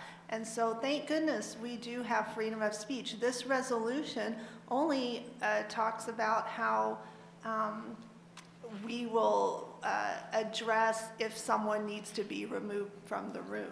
So that's mainly what the change is here. It's not changing the other things, because a lot of it's subjective. Abusive behavior, what's abusive to you, or, you know, so there's a lot of kind of wishy-washy words in there, and that's why there's a high bar. So I am for freedom of speech. I'm not obviously for violence or threatening, but that rises to a different level that I think we would all recognize. Further discussion, Victoria, and then Joel. Victoria? Our meeting was recessed tonight, and it was recessed due to meeting decorum. I just want to vehemently disagree with what Rob said. There is a great deal of difference in the two behaviors, and it has to do with that word decorum. It's in our potential motion. And I would like to point out that there were really adorable children who are going to come up and give these 50-cent, it's the Freezy Lemon, 50 cents off of one lemonade, and they were promoting their Lemonade Day that's going to happen this weekend. Adorable kids. They did it outside because our meeting decorum was disrupted. Me personally, I didn't care about any of the adults in the room, but I was looking at those two adorable little children, and their mother had to take them out of the room because of the behavior. So there is a great deal of difference when it comes to using your free speech to call someone a name that you believe to be accurate and doing it in a way that makes mothers take their children out of the room. So I am for the changes, but I just had to point out, I wanted to take the opportunity to hope people come to the Lemonade Day because those two children had their free speech rights limited this evening. That's my opinion. Because the parents were taking them out because they didn't feel like their children were safe here. So there's a great deal of difference between the way you say something, and people should probably pay more attention to that. And but I am for the changes, and I just like to go ahead to make a potential motion to move to adopt the resolution revising the procedures for conduct of business by amending Section 19 Public Testimony, adding a new Meeting Decorum Section, and renumbering the meeting minutes section. All right, we have a motion on the table to adopt the resolution as stated. Is there a second on that? And a second from Rob. We are going to continue with discussion because there's people on the list, but I just needed to get procedure through. So there is a motion on the table to approve the resolution as stated with a second. Continue in discussion. Joel? It's been said with truth that civilization is a thin veneer over a lot of raw things. And without such decorum, the chief knows that, our speakers know that, and without proper decorum, it intimidates some of our citizens from wanting to participate, which probably isn't appropriate, and they may have dissenting opinions that we need to hear. And so, you know, for those folks that are coming, please continue to come. Express your opinion, and we'll hear it. We won't always agree with what's being said by any of you. I hope you don't agree with everything I say, because that could be dangerous. And we move forward. But I don't think we want to remove that veneer of civilization from our meetings. All right, we have a motion on the table to approve the resolution as stated with a second. Is there any further deliberation? Yes, Indra. I would just like to add that decorum and dignity and respect starts with us up here on the dais. And so I would really like to see counselors treat each other with dignity and respect. And that means some counselors not calling other ones horrible people or gross behind their back or calling them an idiot. So I think we need to start up here. Yep, you can smile. We need to start up here with being professional, treating each other with dignity and respect, and saying what we want to say. We have freedom of speech, but not being derogatory towards each other. We can all be professional, and we can all get our points across in a respectful manner to one another. Thank you. All right, we have a motion on the table to approve the resolution as stated with a second. Any further discussion? All right, going to a vote. Victoria, you made the Yes. motion. How do you vote? Yes. Kathleen? No. Rob? Yes. Joel? Yes. Seth? Yes. Indra? Yes. And Rick? Yes. All right, motion passes, so the amendment of our procedures has passed. Thank you very much for your participation. All right. Next on the agenda is public comment, general public comment. This is an opportunity for the public to address the city council on items not related to a public hearing or council action item during tonight's public meeting agenda. The intent is to receive information that is pertinent to matters within the city's jurisdiction. Each speaker is given 3 minutes to address the council as one body, not two individuals. At the conclusion of the public comment, council will have an opportunity to respond. Public comment will proceed in an effective and courteous manner.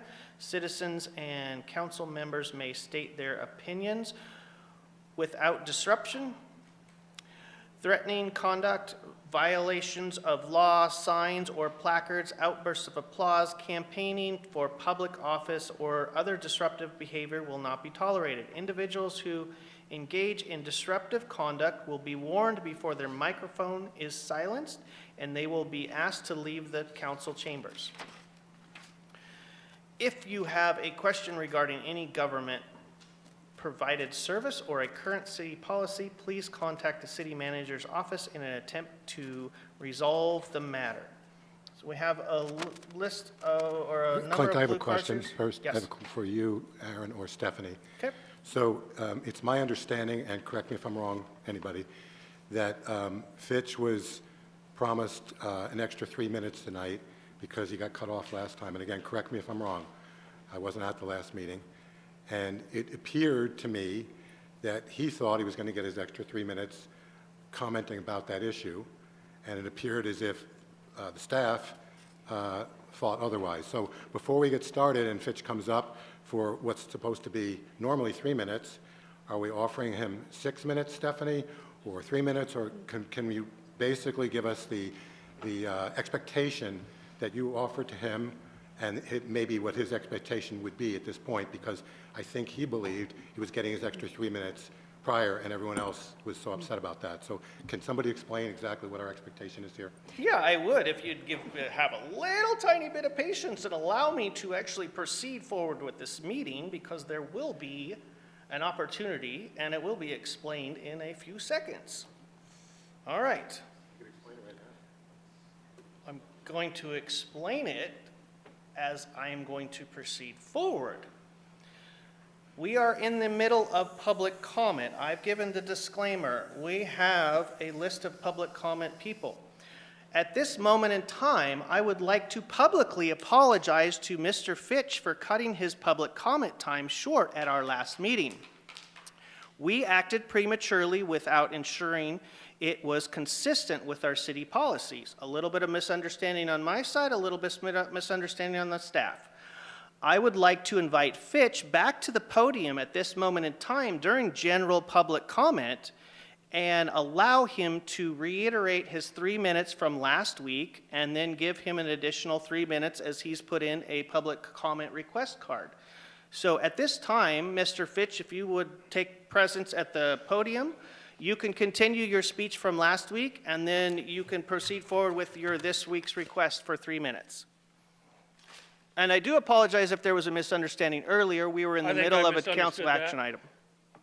I'll accept that as responsibility, and it's all about accountability here, gentlemen, ladies.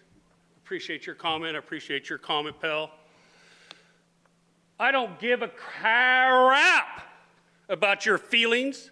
I don't give a crap about the audience feelings being feared for their life. I don't care about your children's unborn children feared for their lives. I can cuss, I can yell, I can direct my comment to any dang one of you, and I can even turn my back to these individuals that don't know the Constitution. If you don't know the Constitution, you don't deserve to sit in those chairs. You don't deserve to sit in these chairs. You are an embarrassment to the Constitution, and Eric Schlegel is an embarrassment to being a Marine. A Marine that has his lady balls sit there worried that he's feared for his life, that I said something here in public comment, that he had to go through a social media to find a bullet that was sent to me by David Daniels' employee with my name on it, nobody else's. So your fabricated fear and your BS that you threw at me the past 2 years is coming to an end. You're going to listen to the boss. I am your boss. You don't have any right to cut my mic off. You don't have any right to say this, that, and the other thing. If I'm elevated, it's because you pissed me off. Next time I'll be calm. Thank you. All right. Next participant in tonight's general public comment is Martin Tice.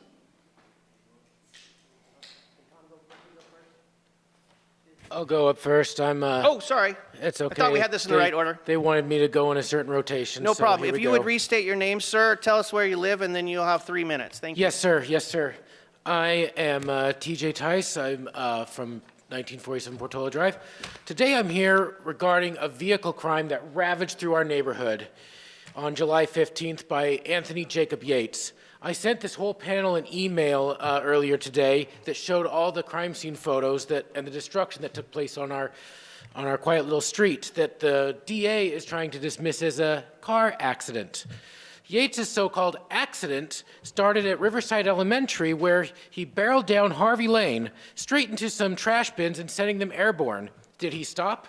No. Next, he crashed into a Chevy Silverado with his parking brake on and shoved it 120 feet across the street into my neighbor's fence. He did not stop. He continued full speed ahead, blasted through 3 more fences and 3 more people's properties. He did not stop. This is a hit and run at this point, a serious crime. He continued on. Next, he jumped into my driveway, like literally jumped. He drove through the west wall of my detached garage, tearing a huge hole in it, clipping my Mustang on the side, spinning it 90 degrees. And then he damaged my antique Jeep that was also parked inside. He destroyed the whole building's foundation from the east wall to the west wall, and the only thing that stopped him was when his van got wedged in between my Mustang and the east wall. Under normal car accident circumstances, a wrongdoer will stop after the first impact, but not Anthony Yates. Yates was driving on a suspended license with no proof of insurance and showed signs of intoxication from a school. So I went to the DA's office and unfortunately got a clerk who told us that the whole case was dismissed by Lisa Turner. How is a hole in my garage and 4 wrecked vehicles on the scene a lack of evidence? And at what point is a car accident become a car crime? So Yates reportedly had a 0.01 alcohol level, despite having 2 open bottles in his front seat. This does not excuse anything. How many hours later was this test done? Was he excused? He could have sobered up. Let's suppose Yates was sober during this entire massacre. This would mean his actions were intentional, not accidental. Yesterday, we learned that because the DA dismissed the case without any charges, the toxicology report is now canceled. And Yates is free to do this again. What our DA considers an accident, I see as crimes of vandalism, reckless endangerment of another person, open alcohol containers, excessive speeding, hit and run, trespassing, breaking and entering, driving impaired, and first-degree criminal mischief. Records show that this is not Yates's first rodeo. He has an extensive arrest history. So, how many second chances does Mr. Yates get before he kills one of us? Thank you. Thank you. Next up, Martin Tice. Go ahead and restate your name, and you have 3 minutes. Martin Tice. I wanted him to go first to kind of explain what had happened in case you hadn't had a chance to see it. It was a pretty amazing event there. I'm here to try to raise awareness of the public as a problem that I see. The police probably understand it. The perpetrator, Yates, was arrested and charged by the police, but the charges were dropped. I suspect that happens more often than we want to agree to. You see the report in the police blotter in the paper. It says these people were arrested, yada, yada, and you assume that there are consequences. Well, he was released from jail shortly after he was arrested. He committed another crime within 24 hours. He has no consequences. It's not going to change. So we as a people need to do something to change our policy between the police and the district attorney as far as prosecuting these cases. My neighbor, Dr. Barry Harriman, asked me to read this to you. It's a letter he sent to me. He says, "I am very disturbed if it is indeed true that the DA will not be pursuing any charges against Anthony Jacob Yates and has dropped all charges related to the damages caused to me and my neighbor's property related to his recent intoxicated state, which started at Riverside Elementary School. He has had prior charges for driving under the influence as well as a theft charge since the accident, as I mentioned, documented in the public record. The police officer on the scene specifically said that he had seen fatalities in situations far less extreme than this case. This unlicensed and uninsured driver is clearly a threat to public safety. It is completely irresponsible for the DA office not to pursue charges in this case. Do we have to wait for a vehicular manslaughter to occur before justice is served? It is not an exaggeration to predict that the next time, the outcome of his actions will lead to the death of himself or a fellow citizen. In my estimation as a medical doctor, it is likely that his intoxication and erratic rampage was due to more than just alcohol. I have been told that a toxicology evaluation will not be done if the charges are dropped. If this is indeed the case, a great injustice is being done to the citizens of Josephine County, and the competency of our local justice department is in question. Thank you. Thank you, Martin. All right, Billy? He's gone. He's gone? Okay. I apologize, we're so long in the tooth that he wasn't able to speak. Looks like he wanted to speak on the same topic as you guys. Okay, I met you earlier, but I'm going to butcher your name. What was your first name again? You? Yep. Miss Hill? Suzanne. It doesn't look like Suzanne. It doesn't look like Suzanne. I'm sorry. Suzanne? What's it look like? Yes. Really? Svensson? I I'm printed sorry. it. It's my fault. I apologize. Could you Okay. restate your name for us, and then you have 3 minutes, ma'am? And then if you want to put the microphone a little bit in front of your face, okay. then we can hear you better. Thank you. Yeah. Go ahead. My name is Suzanne Hill. I live on the corner of Long Ridge and Midland.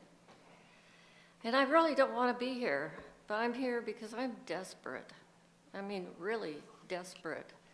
My anxiety's over the roof. I live in a 100-year-old, beautiful, iconic Grants Pass home. Approximately 2.5 months ago, I filed a complaint at the police department against the property owner for negligent fire. I wrote this, I scribbled it before I came here because I know my brain would, be emptied out, so anyway, bear with me. Anyway, there was grass and weeds growing 7 feet high all around my 3 bordering fence lines on my property from this 3.5 acre parcel. And so that was 2.5 months ago. Okay, since then I have spoken to 2 officers, one at the site of this property who was investigating a homeless person camping in the bushes. And 2 weeks ago, I spoke with an officer on the phone and was told bids have gone out. Really? This is 2.5 months later. I have neighbors also who have complained about this. Okay. So transients park and sleep along Washington, and they hang out in the Oakville Park and do their drugs. About a month ago, or a little over, a trash can caught on fire by a transient, and all it takes is a cigarette butt or a crack pipe. You know, whole neighborhoods now burn, and I am the #1 target. I brought pictures, but I'm not allowed to show them because this is extreme. It's thick, it's 7 feet high, there's dead trees. There's all kinds of, issues that it's gonna be an inferno if it catches fire. And I'll lose my home. I'm not the only one. Okay, so,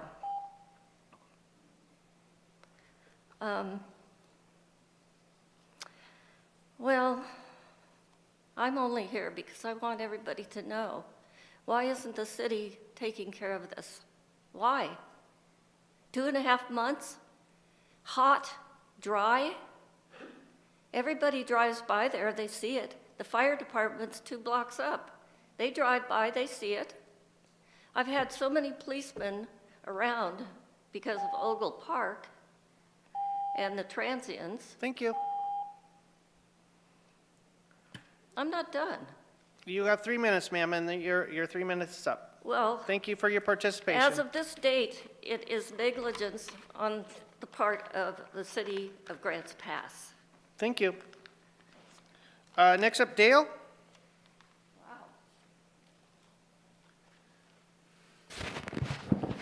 Dale Aldridge, Grants Pass. Realize it's been over 4 years I've been coming to this council meeting, and boy, have we made some progress. You know, when they moved the transient people over to the J Street, what a disaster. Neighbors, businesses, crazy.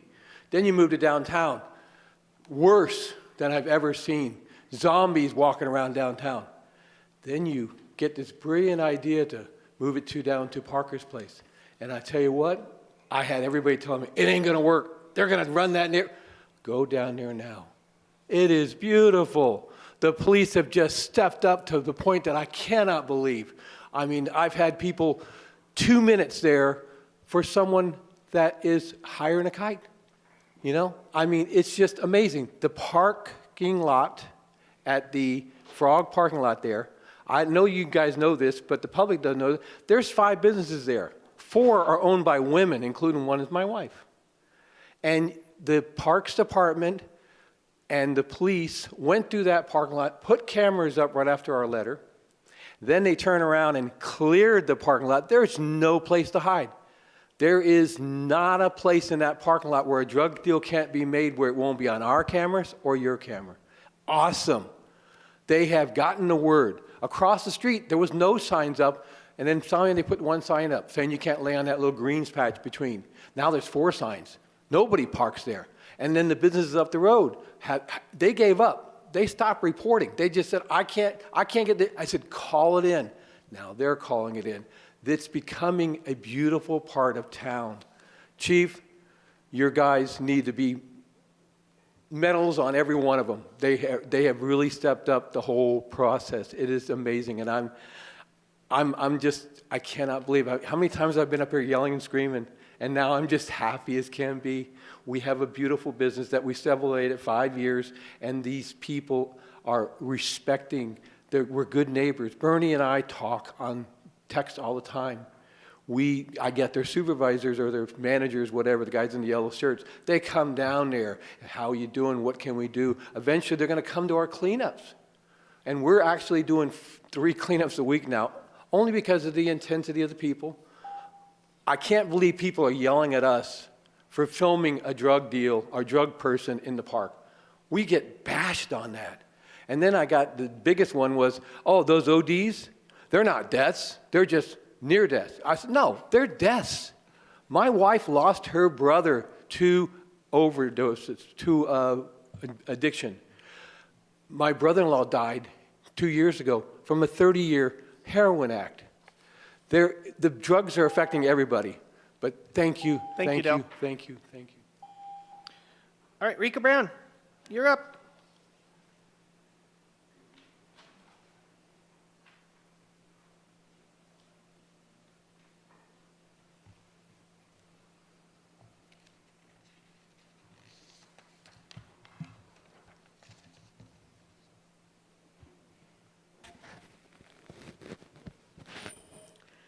Rika Brown, Grants Pass. Saturday afternoon, we had fire climbing up Beacon Hill. One house burned. It stopped at the first ridge top, thanks to the work of our firefighters. On Sunday, 600 homes and structures burned in Spokane, Washington. MSN wrote, the fires exploded in size over the weekend amid strong winds, hot temperatures, and critically dry conditions. Strong winds and hot temperatures are caused by critically dry conditions. Fires like these have been far too common in recent decades.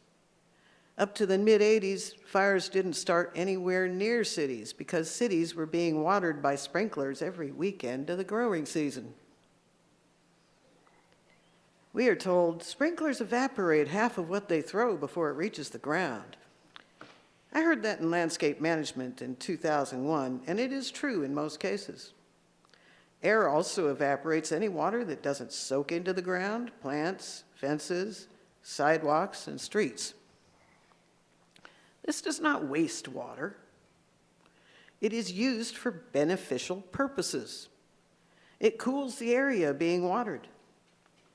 Water vapor rises up to cloud level and makes clouds and rain. It spreads sideways as well, humidifying the area around cities, farms, and gardens.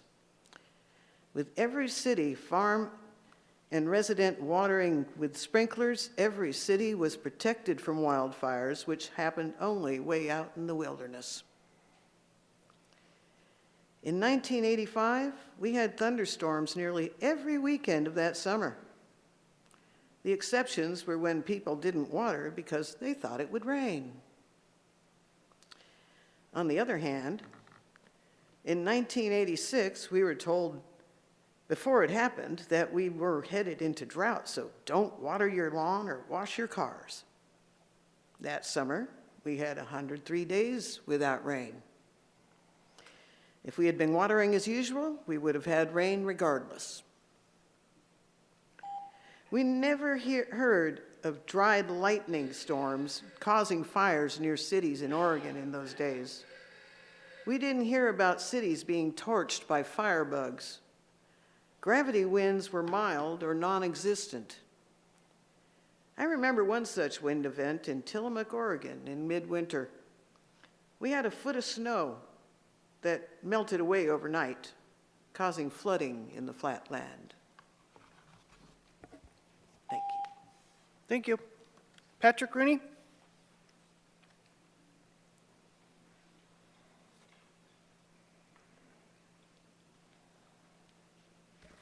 Hello again.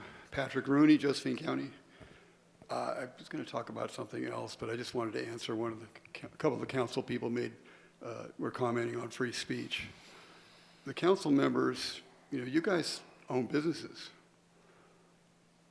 If I was to go into your business and maybe I was having a conversation with someone and called somebody a name or something like that, or stated exactly what they were or what they were doing, it probably wouldn't be a big deal. But if I came in there and yelled at the top of my lungs and was someone known to have made threatening comments to people with nothing really being done about it, and then clears a council room, has to be leaving with kids in here. This is not about the First Amendment. People can stretch the First Amendment to be whatever it wants to be, but it should at least start with common decency. If you have to clear a room because young kids, they shouldn't have to be subjected to hearing anybody speak out at the top of their lungs and be cursing and things like that. I think a lot of you probably know that the quote from, I think it was John Adams, who said that our Constitution was made only for moral and religious people.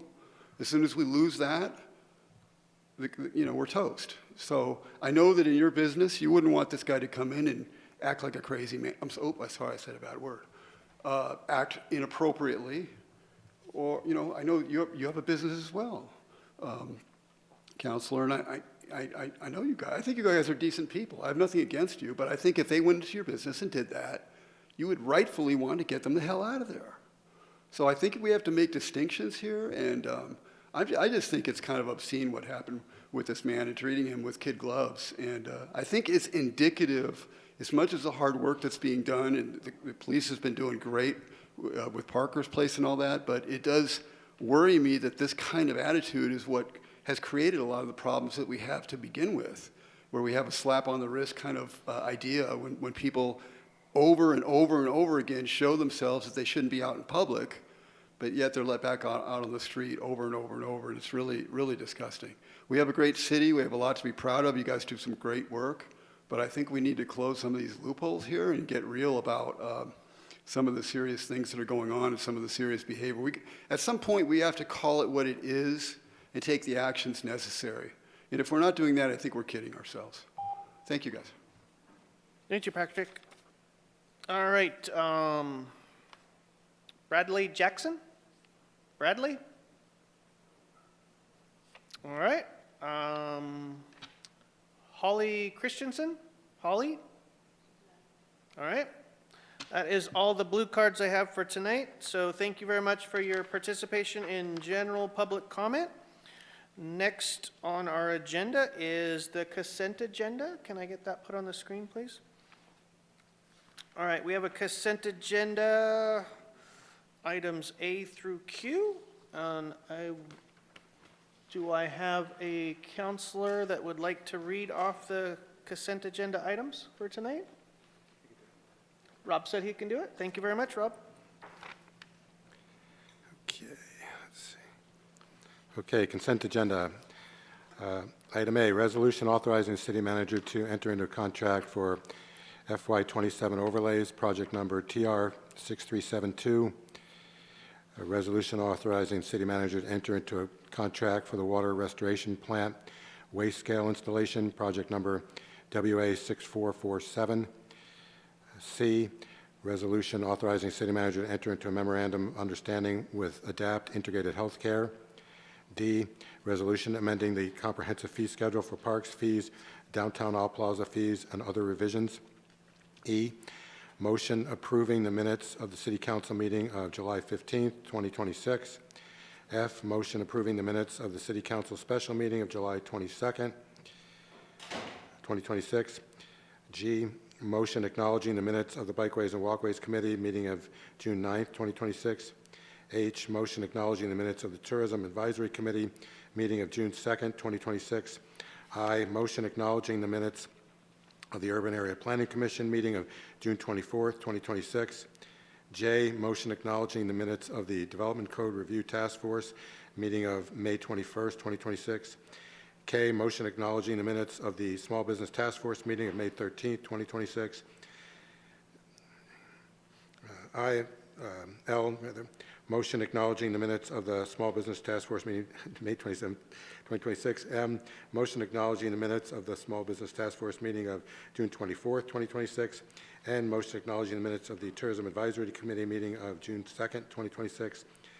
O, motion acknowledging the minutes of the Committee on Public Art meeting June 9th, 2026. P, motion acknowledging the minutes of the Urban Tree Advisory Committee meeting of June 8th, 2026. And Q, motion acknowledging the minutes of the Parks Advisory Committee meeting of June 11th, 2026. And I make a motion to approve all those.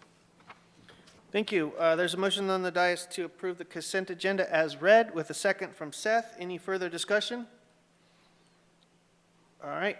Rob, how do you vote? Yes. Kathleen? Yes. Victoria? Yes. Rick? Yes. Indra? Yes. Seth? Yes. Joel? Consent Yes. agenda passes. Thank you very much. Next on our agenda is matters for mayor, council, and staff. Bring it back to the council. Is there any matters that the council members would like to bring up at this moment in time? Just start down the list here. Rob? Yeah, a couple things. So I've got, I guess, a question for staff. The woman, Suzanne, who came to the mic today, I mean, I've passed by her property and that lot, and I'm sure that our fire chief has seen that lot. It's an unbelievably potentially hazardous situation, thick as could be, dry as could be, et cetera, et cetera. And she wasn't overstating it. One cigarette and her house could be gone. So I'm just wondering, what can the city do in a situation like that, not to cite the property owner and wait for them to get in line? What can we do to take care of that, like, right away? I appreciate that, Counselor. In the context of the law, I can't go onto private property and just do what I want in terms of how they're taking care of their house. And the perfect example of this is the defensible space grant that we have. I can't just go on there and say, you need defensible space, and then utilize even that with that grant money to adjust certain things to make it safer. So without that owner taking the time to partner with us, then unfortunately there's nothing that I can do with that. And under the Community Code and stuff, though, there is ordinances and stuff that can be handled through the police department and their team, but that's only so far, and I'll let the chief speak on that. Yeah, Counselor, you bring up a good point. I've actually gave myself a note to check on it tomorrow, and I have a lot of these that I have to check on. We're really, really, really busy. Our CSOs are here tonight. They do a lot of what we call notices of violation, and there's a civil process before you can do an abatement on somebody's property. You just can't go on somebody's property. I was recently asked a question about going on somebody's property to clean it up, and technically it's trespassing, and you have civil issues. You just can't do it. So we follow the process. We typically issue a notice of violation, give folks time. That's called a gentle push to fix it without providing a citation. I'll do some research tomorrow and see what we can do. Didn't we have a situation on Lincoln Road where you guys took care of something fairly quickly? It was a similar situation, but it wasn't as dry as it is now, and we weren't in the fire season yet. But you guys took care of that in like a day, right? I'm not sure, Counselor. Like Well, I you said, did, right? I take your word for it. If you say we did, we Chief did. We do a Sanchez lot of will really deal with good that. work, so we probably do get out there really quick sometimes, and other times I'm not out there to assess why something might happen quicker than another incident. So I'll take a look at it, and if there's... So worst case situation, because we can all agree that's just incredibly dangerous lot, just looking at it. Worst case situation, if we cited the owner, like how long could that take to force action? You can cite an owner, they don't have to do anything. Okay. At all. So if the homeowner doesn't want to do anything at all, we have to go through an abatement process to get onto their property legally to I don't believe cut there's any the home on grass. that lot, but I could be wrong. I Or can't see it if whoever there the is. owner is. So there is a process. I'm good at following up, and I think you all know I answer my emails almost immediately, and I'll check this out tomorrow. I've already taken note. Yep. I think it's Miss Hill is her name, and we'll try to get to the bottom of it. And we'll send council an update on that specific case. I want to reiterate too, like every time that we put in or a complaint or something comes in, PD continues to work with us in this as fast as possible, because this isn't just a one house incident. This happens all the time, and we work together seamlessly to make this as fast as we can within the law, the confines of the law. Yeah, and I appreciate that. And for people that haven't, you guys have seen that lot. That's not a common situation. That's one of the most extreme situations I've seen inside city limits. And, you know, when we watch our hillsides burn, obviously, you can see why this woman might be really upset, and anyone who lives anywhere near her. So anything you can do to expedite it.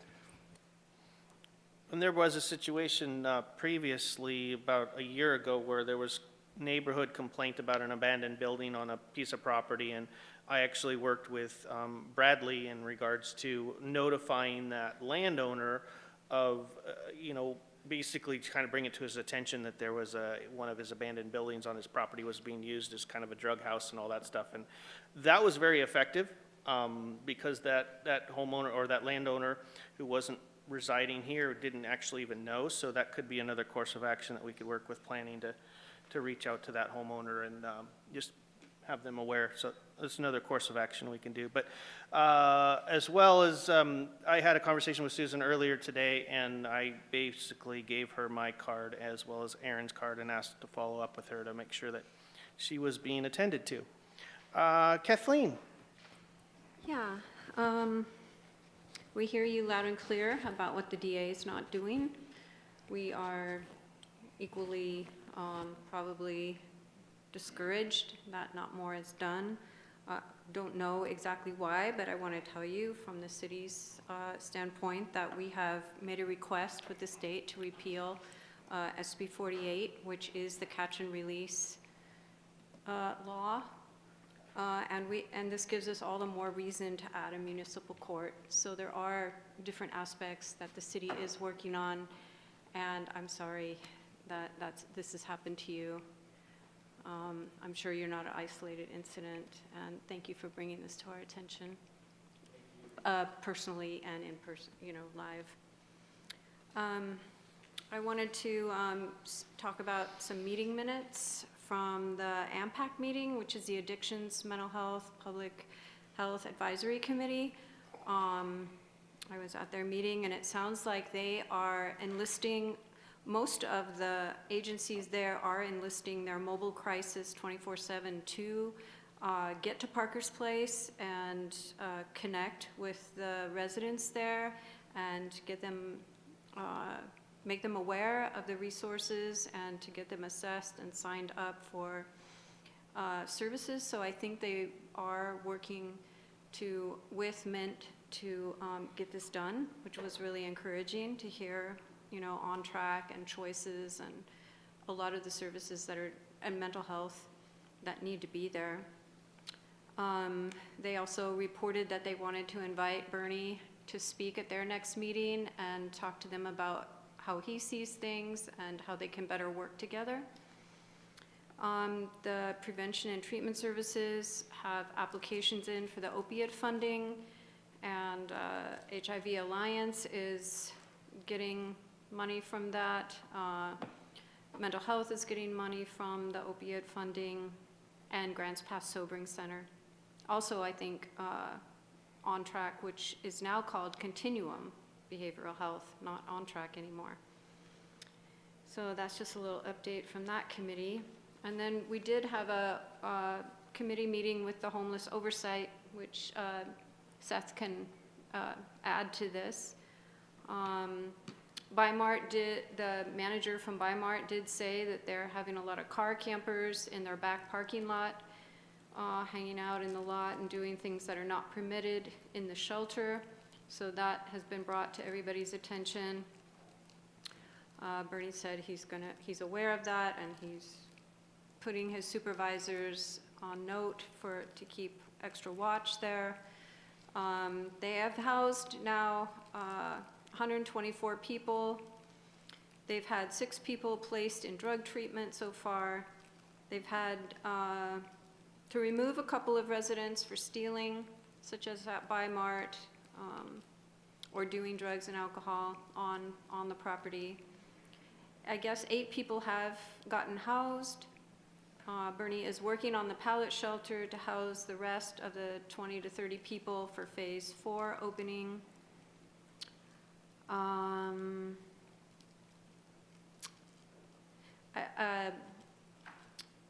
Captain that comes to the meeting from the police, DeKruger, thank you.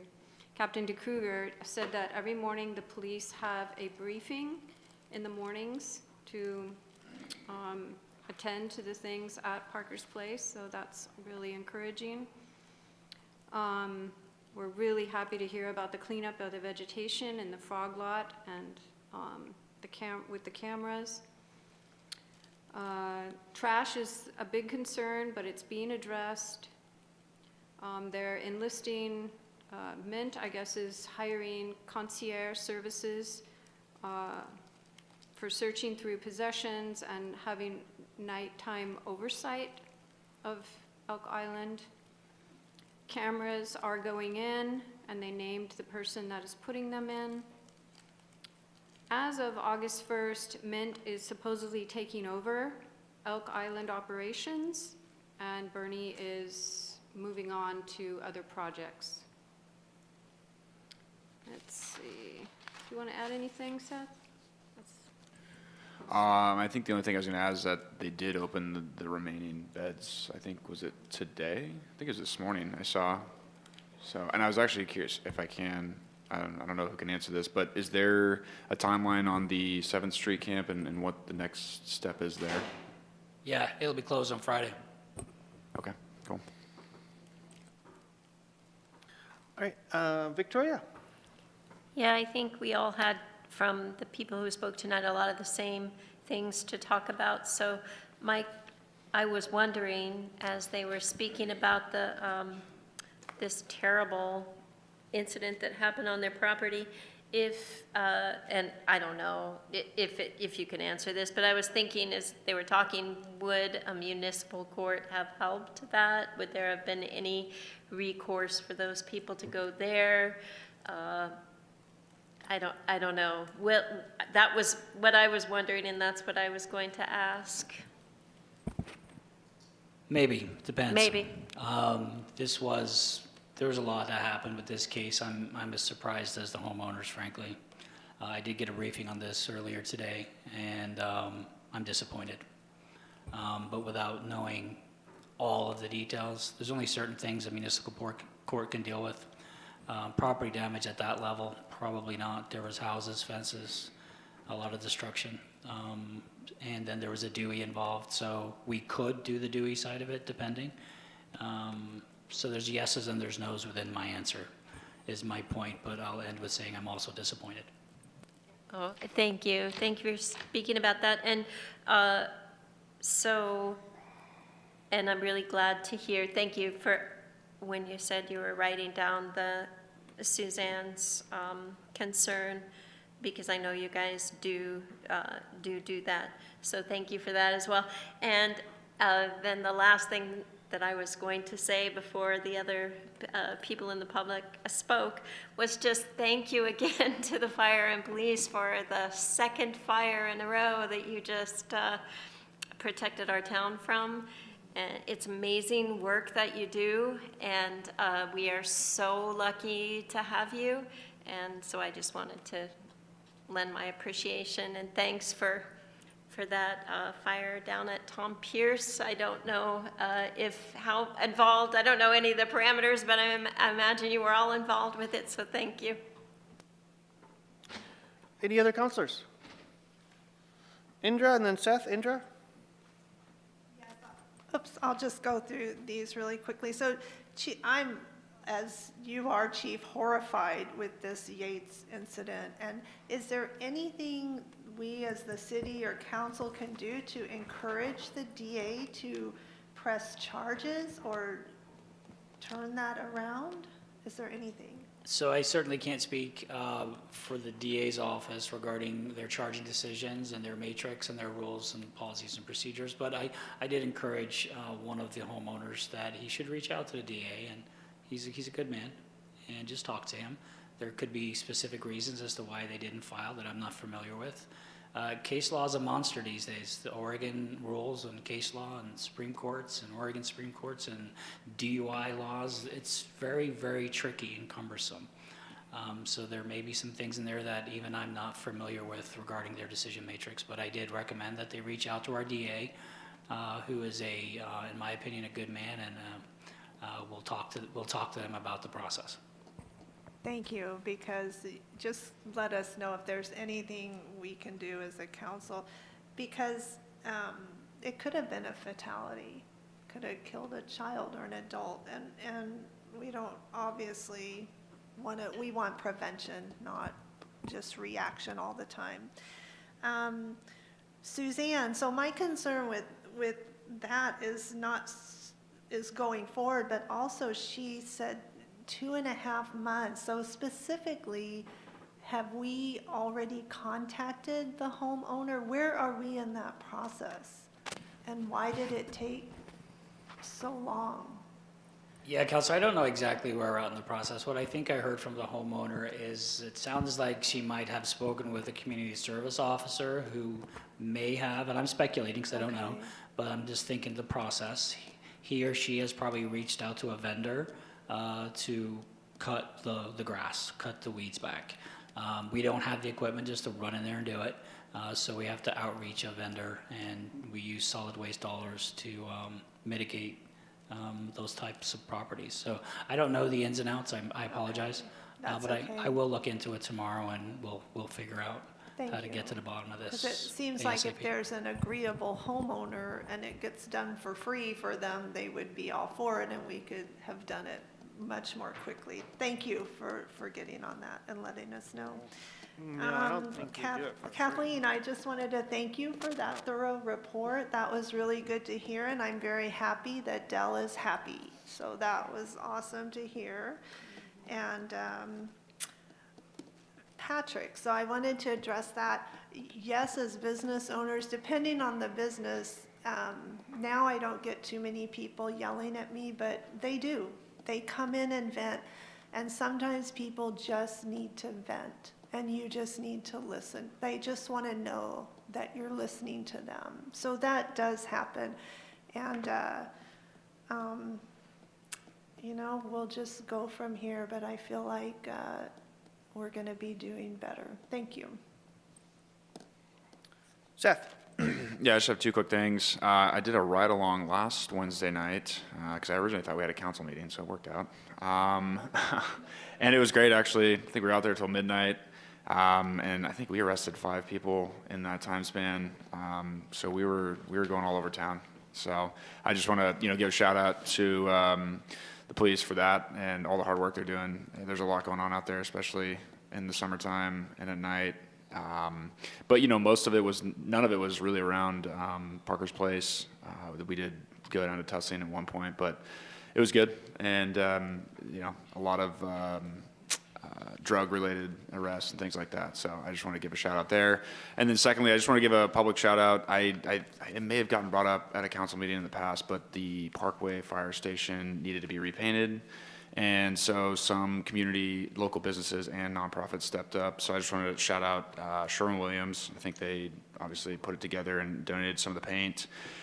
Good Neighbor Painting, Grants Pass Painting, Legendary Painting, and U-Turn for Christ Painting. They all showed up, I think it was a month or so ago. Jimmy might be able to speak on it more. But I just want to give a shout out to them. I think they finished most of it, but they're going to come back. And so, this is just, they're donating this back to the community. I can add to that right now if you like. Sure, go right ahead, sir. They did a fantastic job. They all came out together. Stephen Edwards from Grants Pass Painting, John, Good Neighbor Painting employees, Elizabeth Randall, Sean Temple, Legendary Painting, U-Turn for Christ brought a whole team out on a bus, which was awesome. Michael Anderson, plus some Jaylee Trulio. If I'm saying your name wrong, I'm sorry. And then John Valentine, Hannah brought her husband from Sherwin-Williams too, and put him to work. They did an amazing job. They actually left paint there for us to touch up, and they did all this in a day. We fed them, we got to hang out with them a little bit, and they came and did it completely volunteered. They brought all the equipment, the ladders, the spray guns, everything, and it was an amazing job. And it was a community partnership that they reached out, and we were able to work together. So we thank them. There's going to be some pictures coming soon with everybody too, to just recognize them and all their hard work that they did. Thank you. Any other counselors? Seth, and then Joel. I'll take Joel my and then Seth. I'll take my 2 minutes, hopefully less. First off, the decorum associated with that is no different than the decorum in our meetings. It's no different than the decorum of taking care of the fuels around your house. It's a community culture that we need to encourage. And it's a very powerful one. It doesn't have to be negative. That culture is and it isn't just these meetings. We're an example as leaders of the community that the rest of the community looks at. So we need to make sure we give them a good example, and there's wonderful things that happen. The other quick thing is, I've administered a lot of wildfires in my career, I don't know, probably, and some of them big, like the Biscuit Fire, Silver Fire, a lot of lightning strikes. But anyway, this town can burn down. And I think everybody saw evidence of that last week. So don't be surprised by that. Public, I don't know where the camera is, but take care of your house. Take care of your neighbor. Have a good process that you not only respect yourself and your own belongings, but your neighbor. And that community, sense of community that we're talking about here at our meetings applies to how you take care of your house and your neighborhood. Because it will happen already. I mean, it's happened in Paradise, it's happened in Talent. All we needed was a different weather condition. The chief will tell you if we had a different weather condition when that happened. Hopefully, people can be in control, but I've had a lot of fires where I wasn't in control of what happened because of the weather. So be prepared and don't be surprised. Thank you. Seth? Yeah, I forgot, last thing I'll say is we had Cruise the Rogue a couple weekends ago. It was a successful event for, year one. We had, 350-ish cars, I think, that registered. The long table dinner that we held on Thursday night, we raised some money. And so Monday at our board meeting, we gave $2,500 to the Children's Advocacy Center, and we're also donating another $2,500 to the Grants Pass Marching Band for helping out on that long table dinner, because I think they had 60 volunteers or something crazy like that. So, yeah, great event. Dennis Collins came to town. He put a YouTube video together as well, and I think that got shared out. So just all around a good event for Grants Pass. Yeah, the video's upwards of 400,000 views at this moment in time. The wild thing is, if you do get a chance to look at the Dennis Collins coffee walk, I think is what it's called, he does he just promotes Grants Pass through the whole video. It's just absolutely crazy. So we might get a huge influx of tourism and new citizens because of it, because it was just amazing how much he promoted our city and how much he loved it. So, and he was not shy about talking about it on camera. Cool. Okay, I'm gonna finish up here with some items. I want to apologize if anybody felt that I offended them tonight in my conversations about our last council action item. I just really wanted to reiterate that we were not talking about free speech or anything like that. We were talking more about decorum. My job as the mayor is to uphold the decorum within these chambers. There are procedures and regulations that we have set forth that I am acting upon to keep everybody safe and keep business meetings progressing in an efficient, undisruptive manner. So our meetings, public meetings, are set forth to do business. Each council action item, resolution, public hearing, everything, ordinances are set forth with public weighing in, providing opinion before the council actually discusses or makes a decision on any council action items. So we are very transparent to the public. The public is involved in every single action that we do before you guys actually vote on that or even discuss that action item. So that is, our public comment is very robust in that aspect. What we deal with at the end of our meetings is what we call general public comment. Now that public comment is not related to the council action items that you guys were voting on that specific night.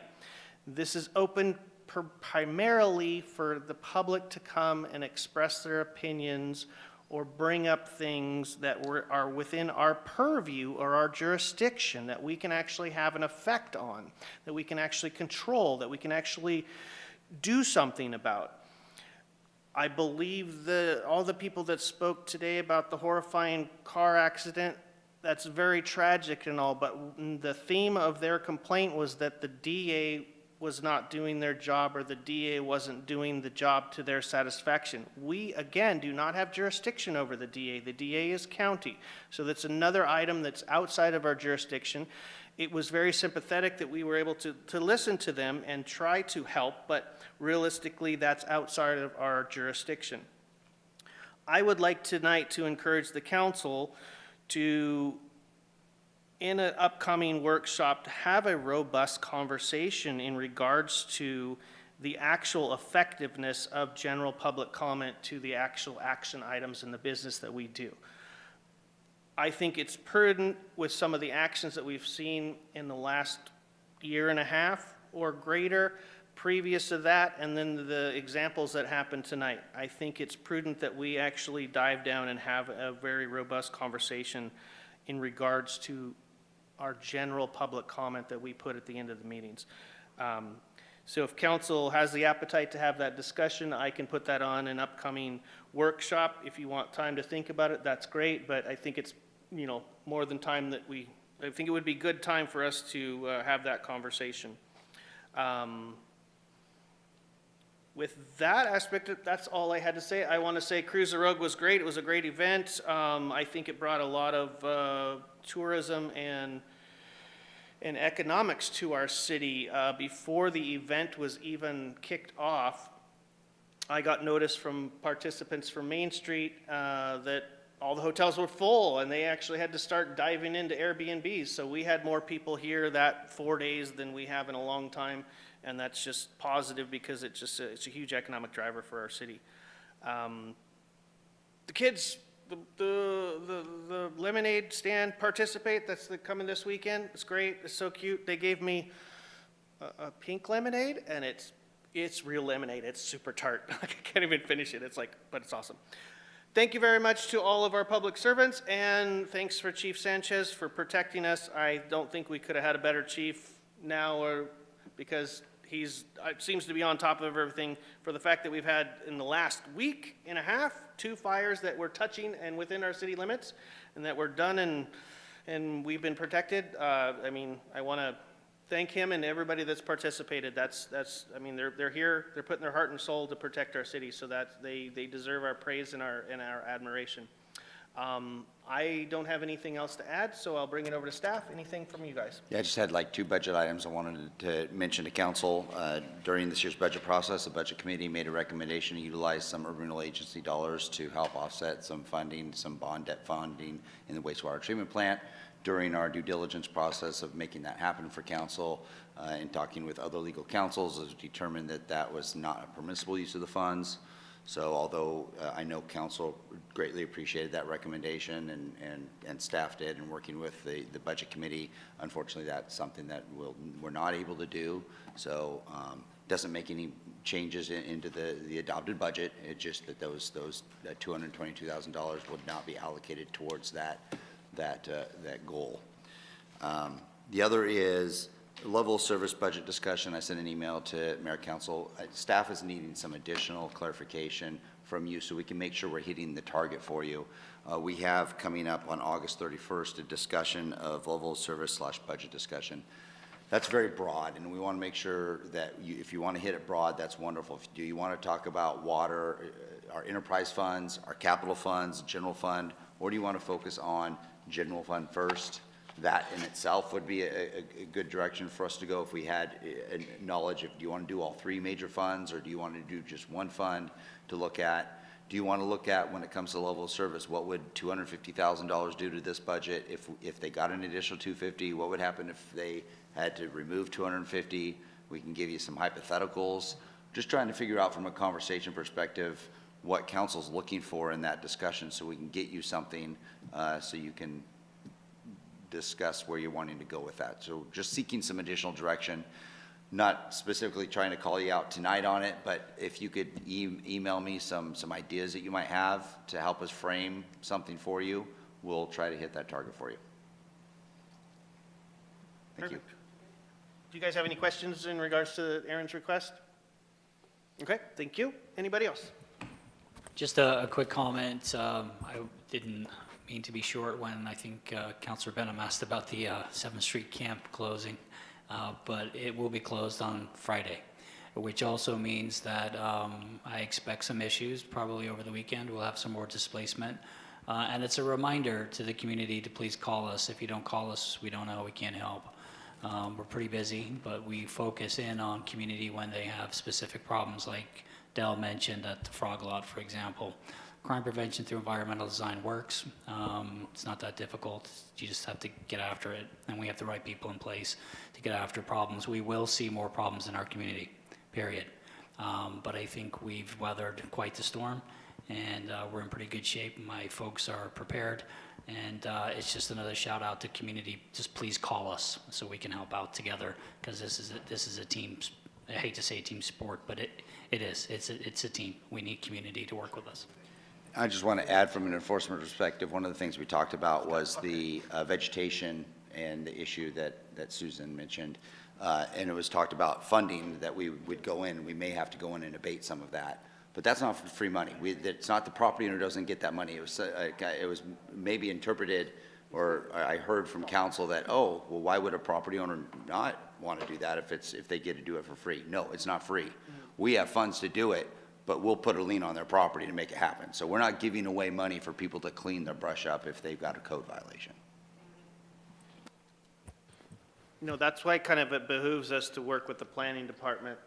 Brad worked with me in regards to this abandoned shed that was in the end of this guy's property. He did very, very well. And all it was is a simple staff's time to produce a letter to inform that out-of-town landowner that this was a nuisance, that the neighborhood and the surrounding businesses were citing this, that, and everything. And I think it took one or two letters, and it was fixed, and it was all good to go. So it's just a simple reach out from planning department from that is to kind of start the process, which I will follow up with Brad later, and so will Aaron. Thank you. Anybody else? I just want to thank you guys for the recognition, but it really is a team, and I know the chief just said a team sport, but it really is a team, and it goes across with all of our firefighters. We're actually upstaffing this week with the critical red flag weather, so we have 3 extra firefighters on our OSFM Type 3 truck as well. It has been on every fire, which makes a huge difference in order getting around that fire. The Tom Pierce fire, the Highland fire over on I-5, and then also the fire that everybody was talking about on Beacon Hill. It is a team effort between all of us, including ODF and Rural Metro, and we even called a task force in from Jackson County. So we are responding as quickly and as fast as possible, even our PD going up and helping evacuate and saving lives. So really, when that 911 is called, we all show up and we come running, and I just want to thank the team as a whole because they are away from their families. They're working extra hard right now. This is an abnormally hot, dry season for us, fire season for us. So if the community continue to take the warnings, understand that we are doing the best we can to keep them safe, but also that a lot of it has to go with them too. And fire safety, making sure they're not burning anything, making sure your chains are not dragging, making sure you're not throwing cigarettes out the windows, that would really help us out a lot. And thank you again. Thank you. Karen? So we had a successful GP Jeopardy Fair booth. We had 998 people go through, and our busiest shift was staffed by Councilor Crone and our Julie Hall. They had 95 people go through their booth. Nice. Perfect. Thank you very much. I want to end on this note. I want to talk to the public directly. Just as Chief Sanchez and our Chief of Police has said, this is a community effort at this moment in time. The city has done very hard work, staff, counselors, myself, to get the structure in place to help with our homeless population, to help with cleaning up our streets. So now it is incumbent on the community to help out. Park Watch says the same thing.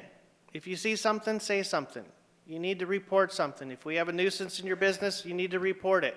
Yeah, Chief's phone's going to be ringing off the hook, but it's incumbent on the community to do their part and help clean up the streets by announcing and reporting. So that's all I want to leave you guys with. And with that, I would look to entertain for an adjourning motion. I motion to adjourn.